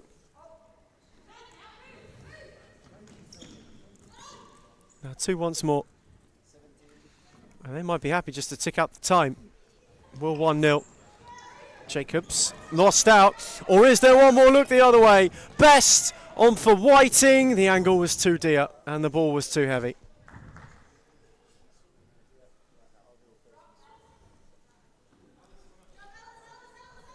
And so it will be frustration for Northcut, but it will be elation for 1-0, who have been quite good when it comes to taking their opportunities in this half. Half time in Darabin. It's Northcut 0, 1-0 2.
We return for home on Friday night. The final half. Northcut 2 down. Northcut in need of some kind of a response.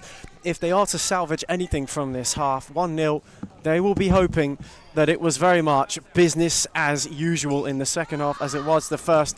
A half that lacked rhythm, a half that lacked cohesion, and a half that really was one of flashpoints rather than consistent build-up. Both teams have had their opportunity to talk, have had their opportunity for an address. The real question is, how do Northcote go about turning this round, and what do 1-0 do to ensure that doesn't happen? I think if 1-0 just continue the same, where they have one player back and they're really just playing off those counter-attacks with the fast flankers, they should have this in the bag. But if Northcote can pull around an early goal, as I say this, 1-0 on a counter, just dragged wide. But if Northcote can catch an early goal here and keep applying that pressure to Lara Hayek, eventually another will go in. So it's really about how early can Northcote score, if any. It's a good shield from Hewitt, who wasn't able to find Whiting. Best had it threaded through, and Jacobs is through, and she's rather dragged her shot in the end.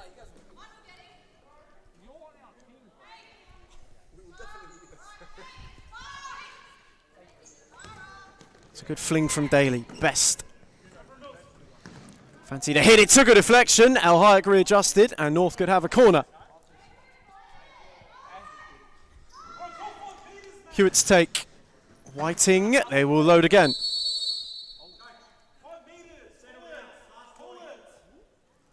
And that's a final warning for Isho Haskell, who's been most animated so far this evening. Just frustration bubbling over there for Isha Haskell as his players cool him down. Now he might have to just be a little bit cautious here. He's been given his last warning by the referee and he's still going on. Could both sides be without a coach in the next few moments? That could be quite something. The last thing he will want is to lose the ability to coach his team from the touchline.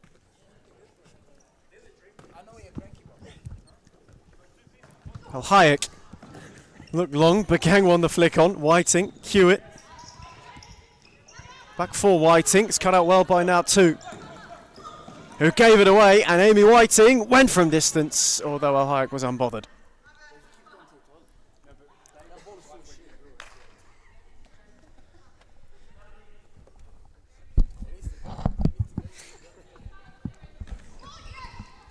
It's a good takedown from Jacobs, who swivel hit the post.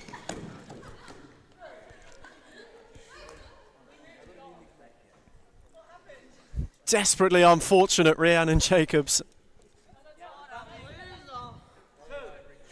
who was inches away from a very astute finish. And here she is again. Wanted the overlap of Smith, who just about kept it alive. And now two. Smith, threaded for Jacobs, beaten away by Best. Now two got away from Hewitt and won a corner.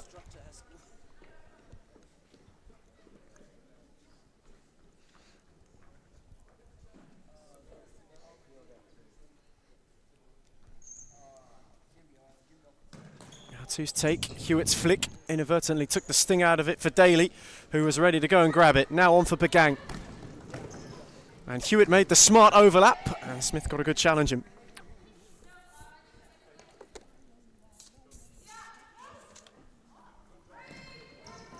Bagang worked a yard for herself.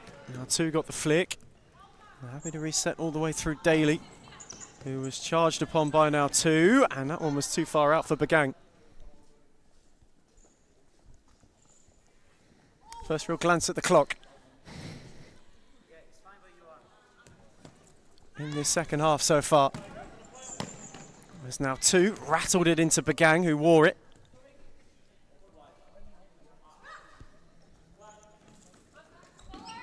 Jacobs was waiting on a runner. Hewitt got a good foot in the way. Now two. Hewitt still holding off. Jacobs got a yard and spun for Bagang and hit the other post. And the follow-in has stumped him. 3 for 1-0. And Tara now too is at the double. And Northcut are without answers. That goal may have just put the game to bed. And the coachless team of 1-0 are now 3 goals up against Isha Haskell's Northcut side. It's unfortunately been that kind of evening for Northcut so far. Jacobs inadvertently took it down. It's good from Hewitt, who couldn't quite be found by Best on the return. It took a ricochet. Smith is happy to concede the play.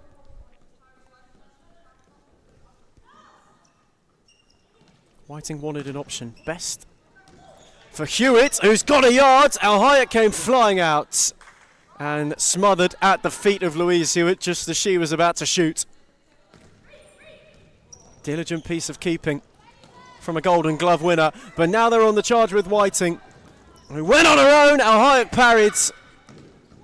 Now 2 got a foot in. Whiting kept it moving. Bagang, again now 2, diligent. And Jacobs lunging, couldn't keep it alive.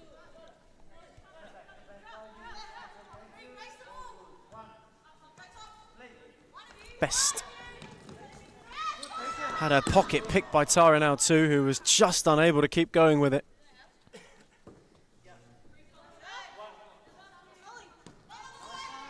Best happily seen back to Daly, now Bagang. On the switch was Hewitt. Best, whose touch was loose. Now too happy to quickly come across and cut it out.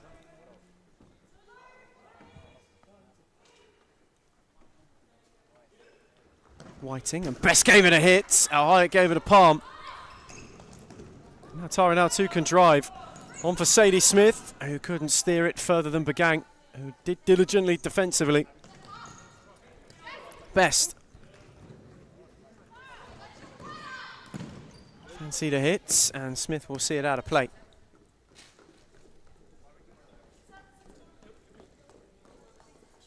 First real change for Northcut in this second half.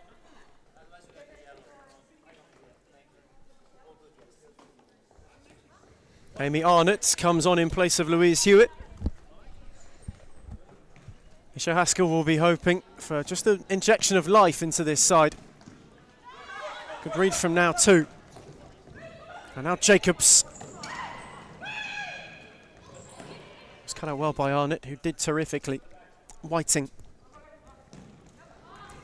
went searching. Rhiannon Jacobs read it well, and now is charging. Jacobs for Smith. It's found a way through.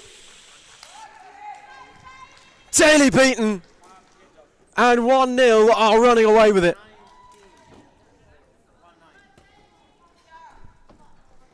It is 1-0's 4th, and a 5-star performance for them across the board.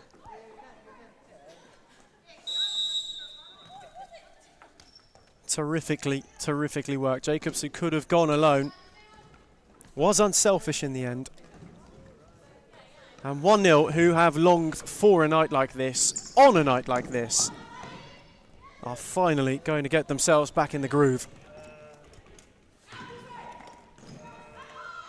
Best with a good block. Timeout slip just being eyed by the Northcut gaffer. Untouched thus far. As now 2. Set it back for Smith. Now 2. Couldn't find Jacobs. Best was in the way.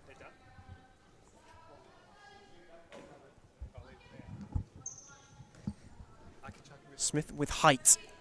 Best got under it. Fell for Bagang. Korean now 2's exclamation was at a little bit of a loose touch. One which went out of play. And now Arnott has got a yard for herself, and Al Hayek did well to deny. Still chasing a first clean sheet in 1-0 colours. Lara Al Hayek, and that hunt will continue. A gift. Whiting squared it for Arnott, and Northcut have at least got themselves off the mark for the evening. There is light at this dark tunnel that Northcut are facing right now. 4-1 down. It isn't quite over. Not if they get too quickly. Al Hayek did well to prevent the corner. And just on cue, the commentator's curse. That search for a first 1-0 clean sheet continues as Best is dancing and losing out. And now two's on the charge. Jacobs was with her. Whiting got a boot on it. Best. Bagang. Whiting. Had a hit. Ohio spilled. Bagang was lurking. Now two did terrifically well. And now Whiting again. Take two this time. Karina now two was ice cool under pressure. Northcut just seemingly having a second surge of energy here. Whiting gave it a poke and was not a million miles away. This is probably their best passage of play throughout the game in the last 5 minutes. Northcut finally have woken up. Two was looking. Jacobs went inventively.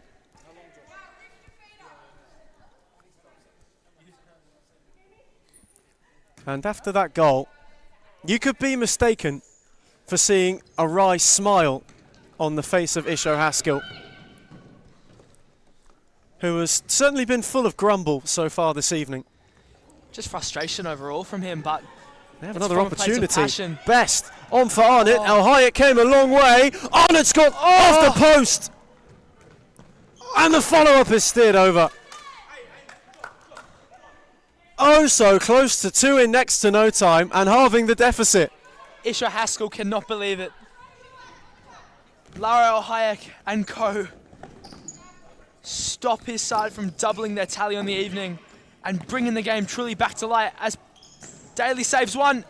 And it goes out for a 1-0 corner here. Jacobs take, blocked by Bagang, who left it for Whiting, and now they can go on the break. Best. Got it out of her feet in time. Switch for Whiting. Bagang, he just couldn't steer it to a more dangerous area. Now two. On one more for Jacobs, though it was at an awkward height.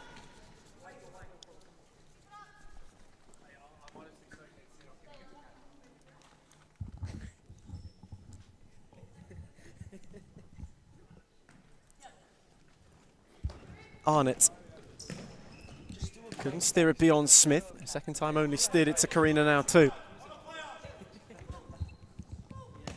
She fancied a drive and Bagang had to block. Smith. Best. Daly, that was excellent. Complete composure from the keeper. And now Whiting, who was unable to go beyond Smith. Now two, Jacobs. Arnott did well. Northcut want handball, they'll get handball.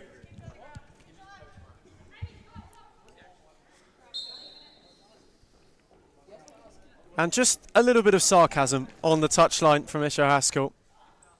Not quite sure we can repeat that, but... Look, you can't doubt his passion as a manager. Oh, but gang, this is lovely futsal from Northcut all of a sudden. Smith got a flick. They are just starting to get up and ahead of themselves.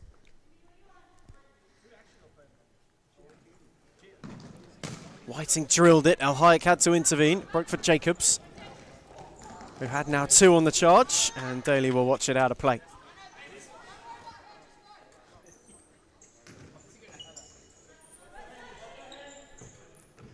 And sent long.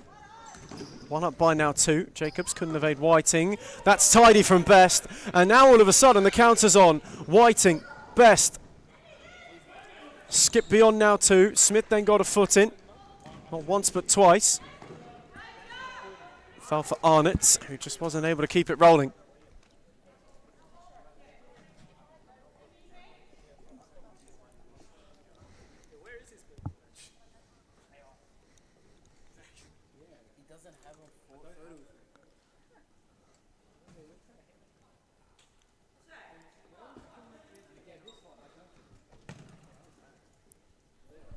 And this, of course, the way to end the night. If it stays this way, 1-0 off the bottom of the table. Northcut will now only be 2 points behind them. So they will be right in the sight. Hart will drop back to the foot of the league. It will get very, very close and very congested towards the bottom three. If it is to stay this way, Whiting gave it a hit, and Arnott was lurking. Completely unmarked. All it needed was a flick, and they would have halved the deficit. Still with half of this second half to go. Quarter of the game to play. Jacobs somehow kept that alive superbly. And then showed too much to Whiting, and now they can break through Bagang, although Jacobs' retreating slide was superb. Though, Ethan, the deficit does seem emphatic. As the game's matured, Northcote really have shown threats towards a goal. They really have not seemed like the side to be down 3 goals after hitting the post twice and creating those chances. Really could have scored another 2 or 3 even, but it's just unfortunate that 1-0 have been so clinical in front of goal. Here is now 2, who stopped an attack and led a counter, although her effort was one which was well wide of Daly's goal. Still no timeouts issued in the second half. Bagang, Arnott on for Miller Best, why not? And Ohio had to tip it over for a corner. Approaching the final 10 here in Darabin.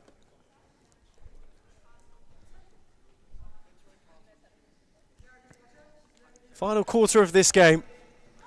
Northcote need 3 to save themselves. Jacobs did well to pick off the corner. Bagang in retreat now then. The cards will be yellow. Mariella Bagang finds herself in the book. And 1-0 have a free kick.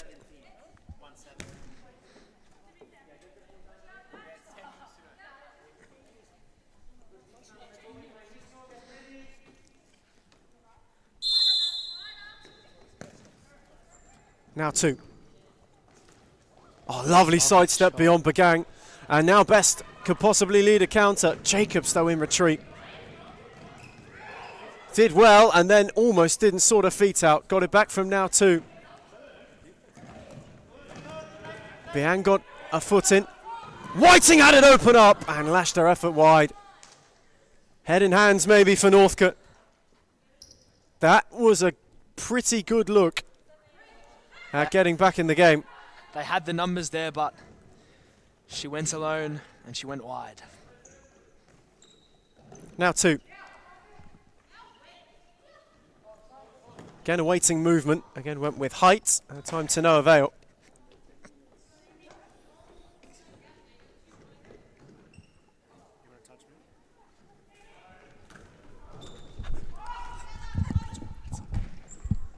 I went from red.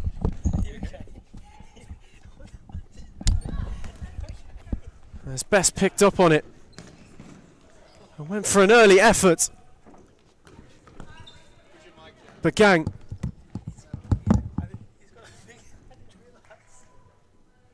Just didn't quite materialise for Northcote.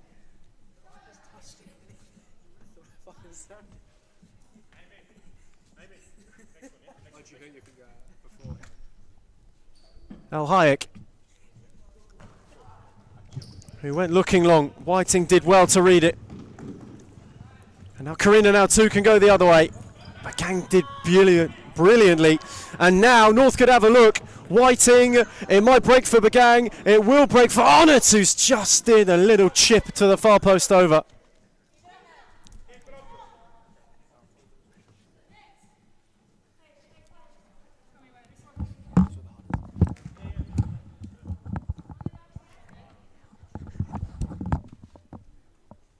As Al Hayek again looks long. Rhiannon Jacobs was one who was looking to get on the march. Did supremely initially to keep it alive, but at the second attempt had it fall out of play. Daly's in a hurry for Best. And now Arnott, who couldn't quite connect. But this is much better from Northcote. A real end-to-end game this second half. Like, counter-attack upon counter-attack from both sides, just showing their might to score, but it's been Now then. 4 seconds Now holding then. the ball. This is a huge chance for Northcote to... A 4-second violation. Will Isha Haskell choose to use his timeout on this indirect free kick? He bluntly says no. So a timeout not necessary, although Northcote have got a pretty decent look.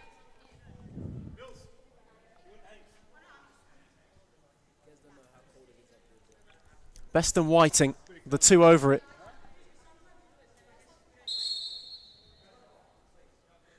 And a yellow card given to Karina now too.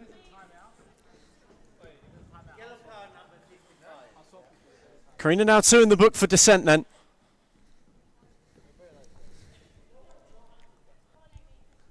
And maybe an opportunity. Best set it for Whiting, off the line, Arnott's following, still no. And Whiting's found a way through! They are within two, all of a sudden. Northcut have pulled two back here in quick succession. They're down, but they are not out yet. And now, 1-0. Are maybe going to have a test of their nerve, a test of their bottle late in this game. And Arnott's in again. Northcut were charging. Cowers at the back post. A quick fire double would really throw things in the mixer. It's a good take from now two, one to another. Karine now two was charging. It's cut out well by Cow. Whiting. Clipped it into Cow, who was charging on the counter. El Hayek. Now two. His touch was heavy. So 8 minutes to go. 2 goals in it. What an end to your Friday. This is anything but a foregone conclusion. As Whiting. Best. Driving away from now two. Helped it on its way. And will be pulled back for a free kick. A 6-goal thriller this game. Both teams searching for the 7th. 1-0 for stability. And Northcut to really charge and search for that comeback. 4-0 down at one point. This could be an unbelievable, remarkable even comeback. It's Miller Best on the free kick. And his best stake. And the wall did its job, but it doesn't prevent the corner.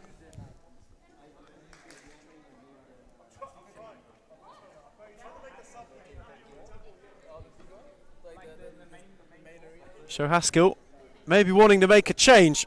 Louise Hewitt is up and ready. There's Best from the corner. Cow again was lurking. And Tara now too, who's had quite the night, got quite a stop on that. Here is Cow. Chopped it off and got it back. Best was darting. Karina now too got a foot, and Arnott will make way. So slightly delayed in its nature, but Louise Hewitt is back on. Something Isho Haskell would have wanted, and she wants to immediately get involved. Jacobs read it well. Now two got it back from a ricochet from Cow. Tara now two. Karina now two. Skipped away from Cow. All linking up well with those in 1-0 blue. As Hewitt evaded the press quite tidily. Best couldn't steer it down the line for Whiting.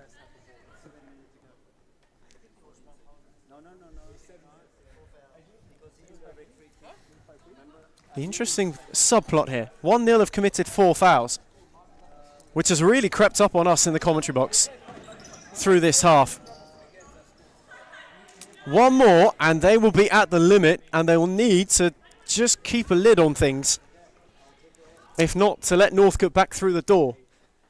And it's fair to say, Ethan, they're not, let's say, the most friendly side when it comes to tackles. So those 2 fouls, which would lead to a 10-metre penalty, could be huge for how this tie ends up. It's a good challenge from Cow to slow up Jacobs.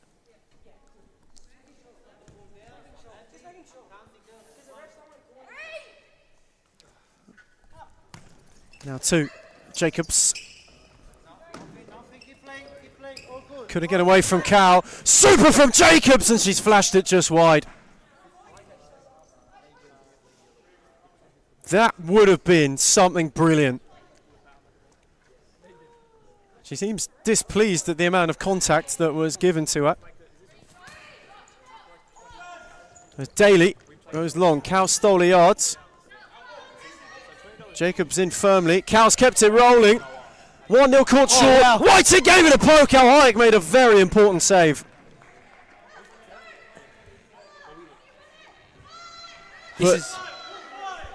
This is one-way traffic for Northcut. They are starting to surge. And now there will be another now 2 in the book. Yellow card number 13, 1-3.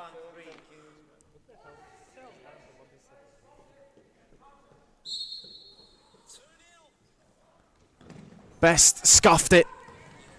Broke for Tara now too. Jacobs was giving chase. That's a brilliant take from Cal. Whiting.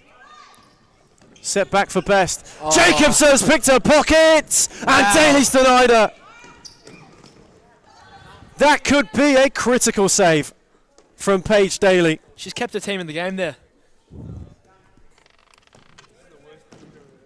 Hewitt. Around the other side for Cal, who just about kept it alive, although allowed Karina now too to go and get there. She's got Best to go around now, 2! And Daly got a flick.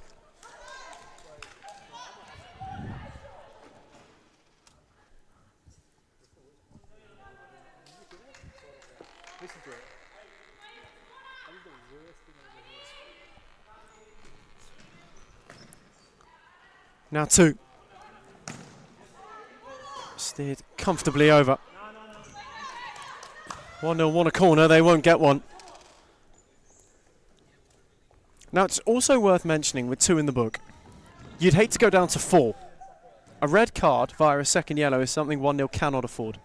Especially with their lack of numbers on the bench, Ethan. A red card would force them to play the rest of the game with just 5 in their entire squad list. So it will be a test of discipline for them. For Northcut, they need to find 2 in 6 minutes. The question is, just how hard can you knock on the door before it flies off its hinges? How many opportunities do you need to create? There's Hewitt. Wanted the return of Whiting.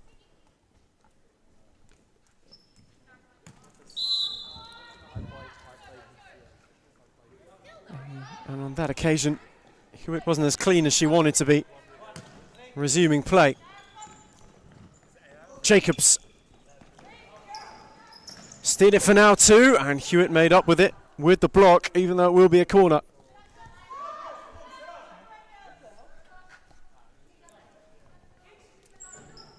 Jacobs take. Now two's flick. And he finds touch.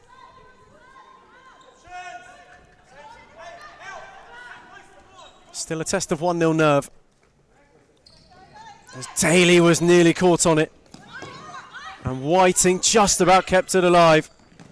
Best had it with too much height for Hewitt. It was quite an awkward one for her to try and take. That is high risk, high reward futsal there from Northcut. Really playing into the press of 1-0. That's a great read from Hewitt, who then went and lost it to Tara now too, who can lead the 1-0 charge the other way. Jacobs. Best was diligent. Jacobs won it back and has dumped it in. It's a Rhiannon Jacobs belter. And that might be the one for 1-0. That seems like game, set and match for 1-0 there.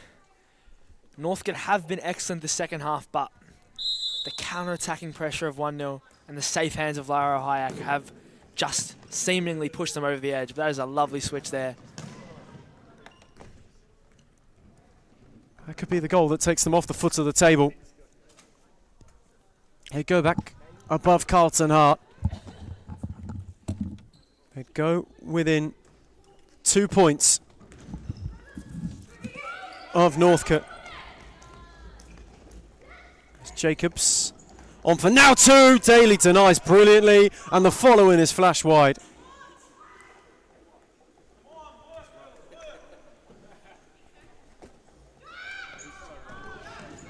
Now 2. Jacobs, who was an option for her. Around and Jacobs kept it alive well. The thread. Wasn't able to find anybody. Whiting read it tidily. And now Best leads a 3-on-1. And Bagang had herself denied by Al Hayek. And sorry to interrupt you, Ethan. My eyes may deceive me. Costa Frutis is in the building here. He has entered and is watching as a fan as his side is 5-2 to the lead. So a very late arrival, the 1-0 gaffer. Obviously won't take to the touchline tonight. But he will be there, hopefully, to see out just under 5 of what's been a good win for his side if it stays this way. Tara now too, that's a lovely check. And a good challenge from Hewitt.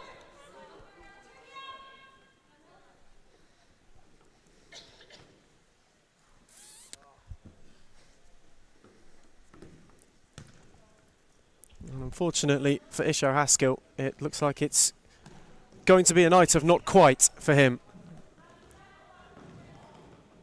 You can't doubt the valiance as now 2 comes charging. Daly denies. You can't doubt the valiance of his Northcut side. Although in the end, they look as though a slow first half could be their undoing.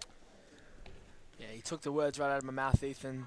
Their first half really just set a tone for the game. As Miller best now, with a chance, and it's wide.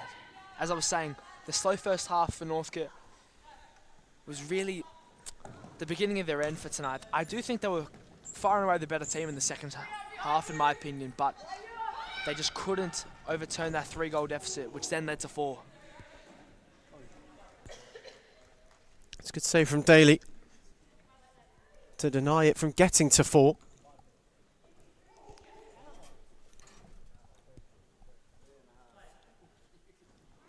Karina now to his corner, fizzed across. Whiting got the final flick.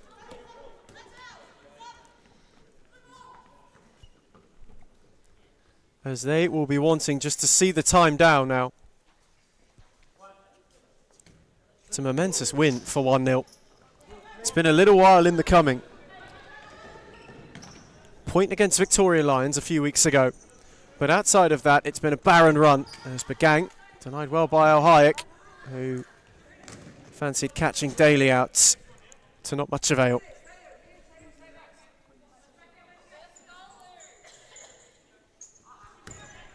Flag up for Whiting. Hewitt, who couldn't sort her feet out when it came to the strike. Just a bit of a miscue there by Hewitt. Good positioning and great pass to her, but just missing the final touch. And Best has missed that one. Now 2, wanted to square it and be unselfish. Maybe to a bit of her own detriment.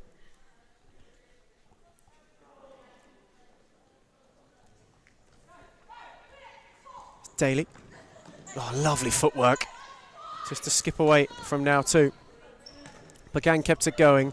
Best on the return. Oh. Hewitt's got an open net, and they'll claw one back. That's excellent futsal from Northcut. That's the best we've seen. A very tidily taken goal at the end of a pretty lovely Northcut move, it has to be said.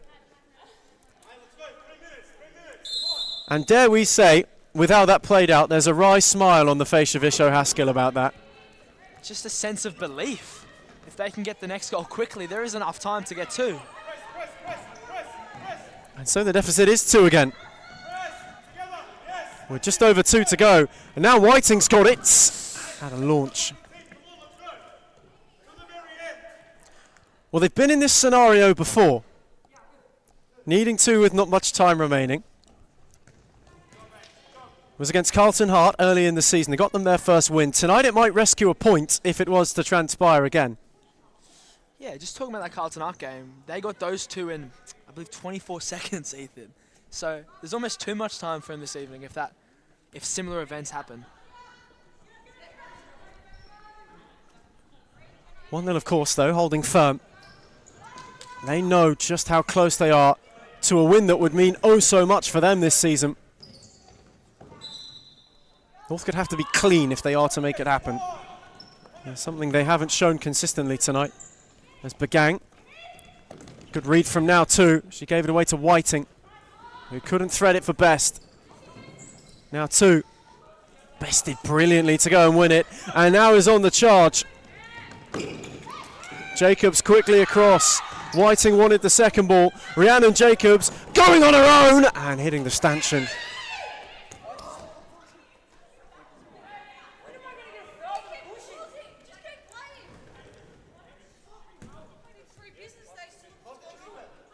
Here's the keeper's ball. It had come off the stanchion on the outer side of the goal.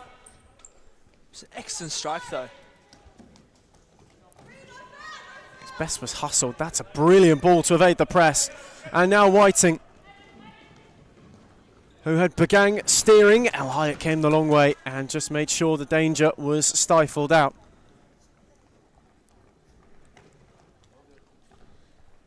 Time ticking away for Northcut. Time ticking closer for 1-0. Now 2 can kill it. Daly denied her the first time. The second was set back for Jacobs, and Best got a boot in. 98 seconds. That is how long they've got to find 2. Just over a minute and a half. It's now 2. Still trying to find space on the edge. Got away from Whiting. Bagang got a foot in. Now 2 went searching. Bagang went and won it and got it onto Best. And Jacobs' challenge was a good one. It's now 3-on-1 for 1-0. They could walk it in and wrap it up, but Daly's made another top save.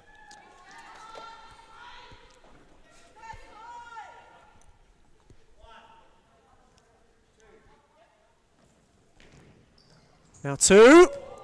Clipped dangerously. And Daly was oh so close. And now Whiting is out. And all of a sudden, Whiting has thrown one in! Now then! Now then! There is 64 seconds left in this game. There is time for Northcut. They couldn't, could they? We'll see soon. They couldn't.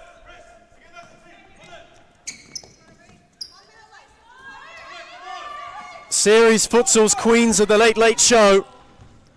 Maybe wanting one more Friday night heart stopper. Bagang beyond Smith. Arnott, Whiting, gave it in off the post! And now the other way. This could be it. Daly denies. 35 seconds. Bagang with a loose touch. They might have had their look. Daly direct. Arnott was lurking. El Hayek was assured. And she in turn wants Jacobs, and Daly will let it trickle out. This is it. This is it. The area entirely loaded. Daly goes long. Oh. They will have a corner. 14 seconds left. It couldn't happen, could it? Daly's ventured out a goal. Whiting gave it a whack.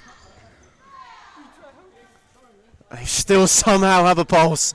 8 seconds to find an extraordinary unlikely equaliser. Bagang, Best. Jacobs! Wide. 1 second. It needs a flick. It's the railing, and it's a win for 1-0. What was looking like a Friday night formality has turned into a Friday night thriller. An astonishing end to the evening in Darabin. Northcut were nowhere, and then with minutes to go, found themselves with a way where they could have got something. Full time in Darabin. It's Northcut 4, 1-0 5.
back, back.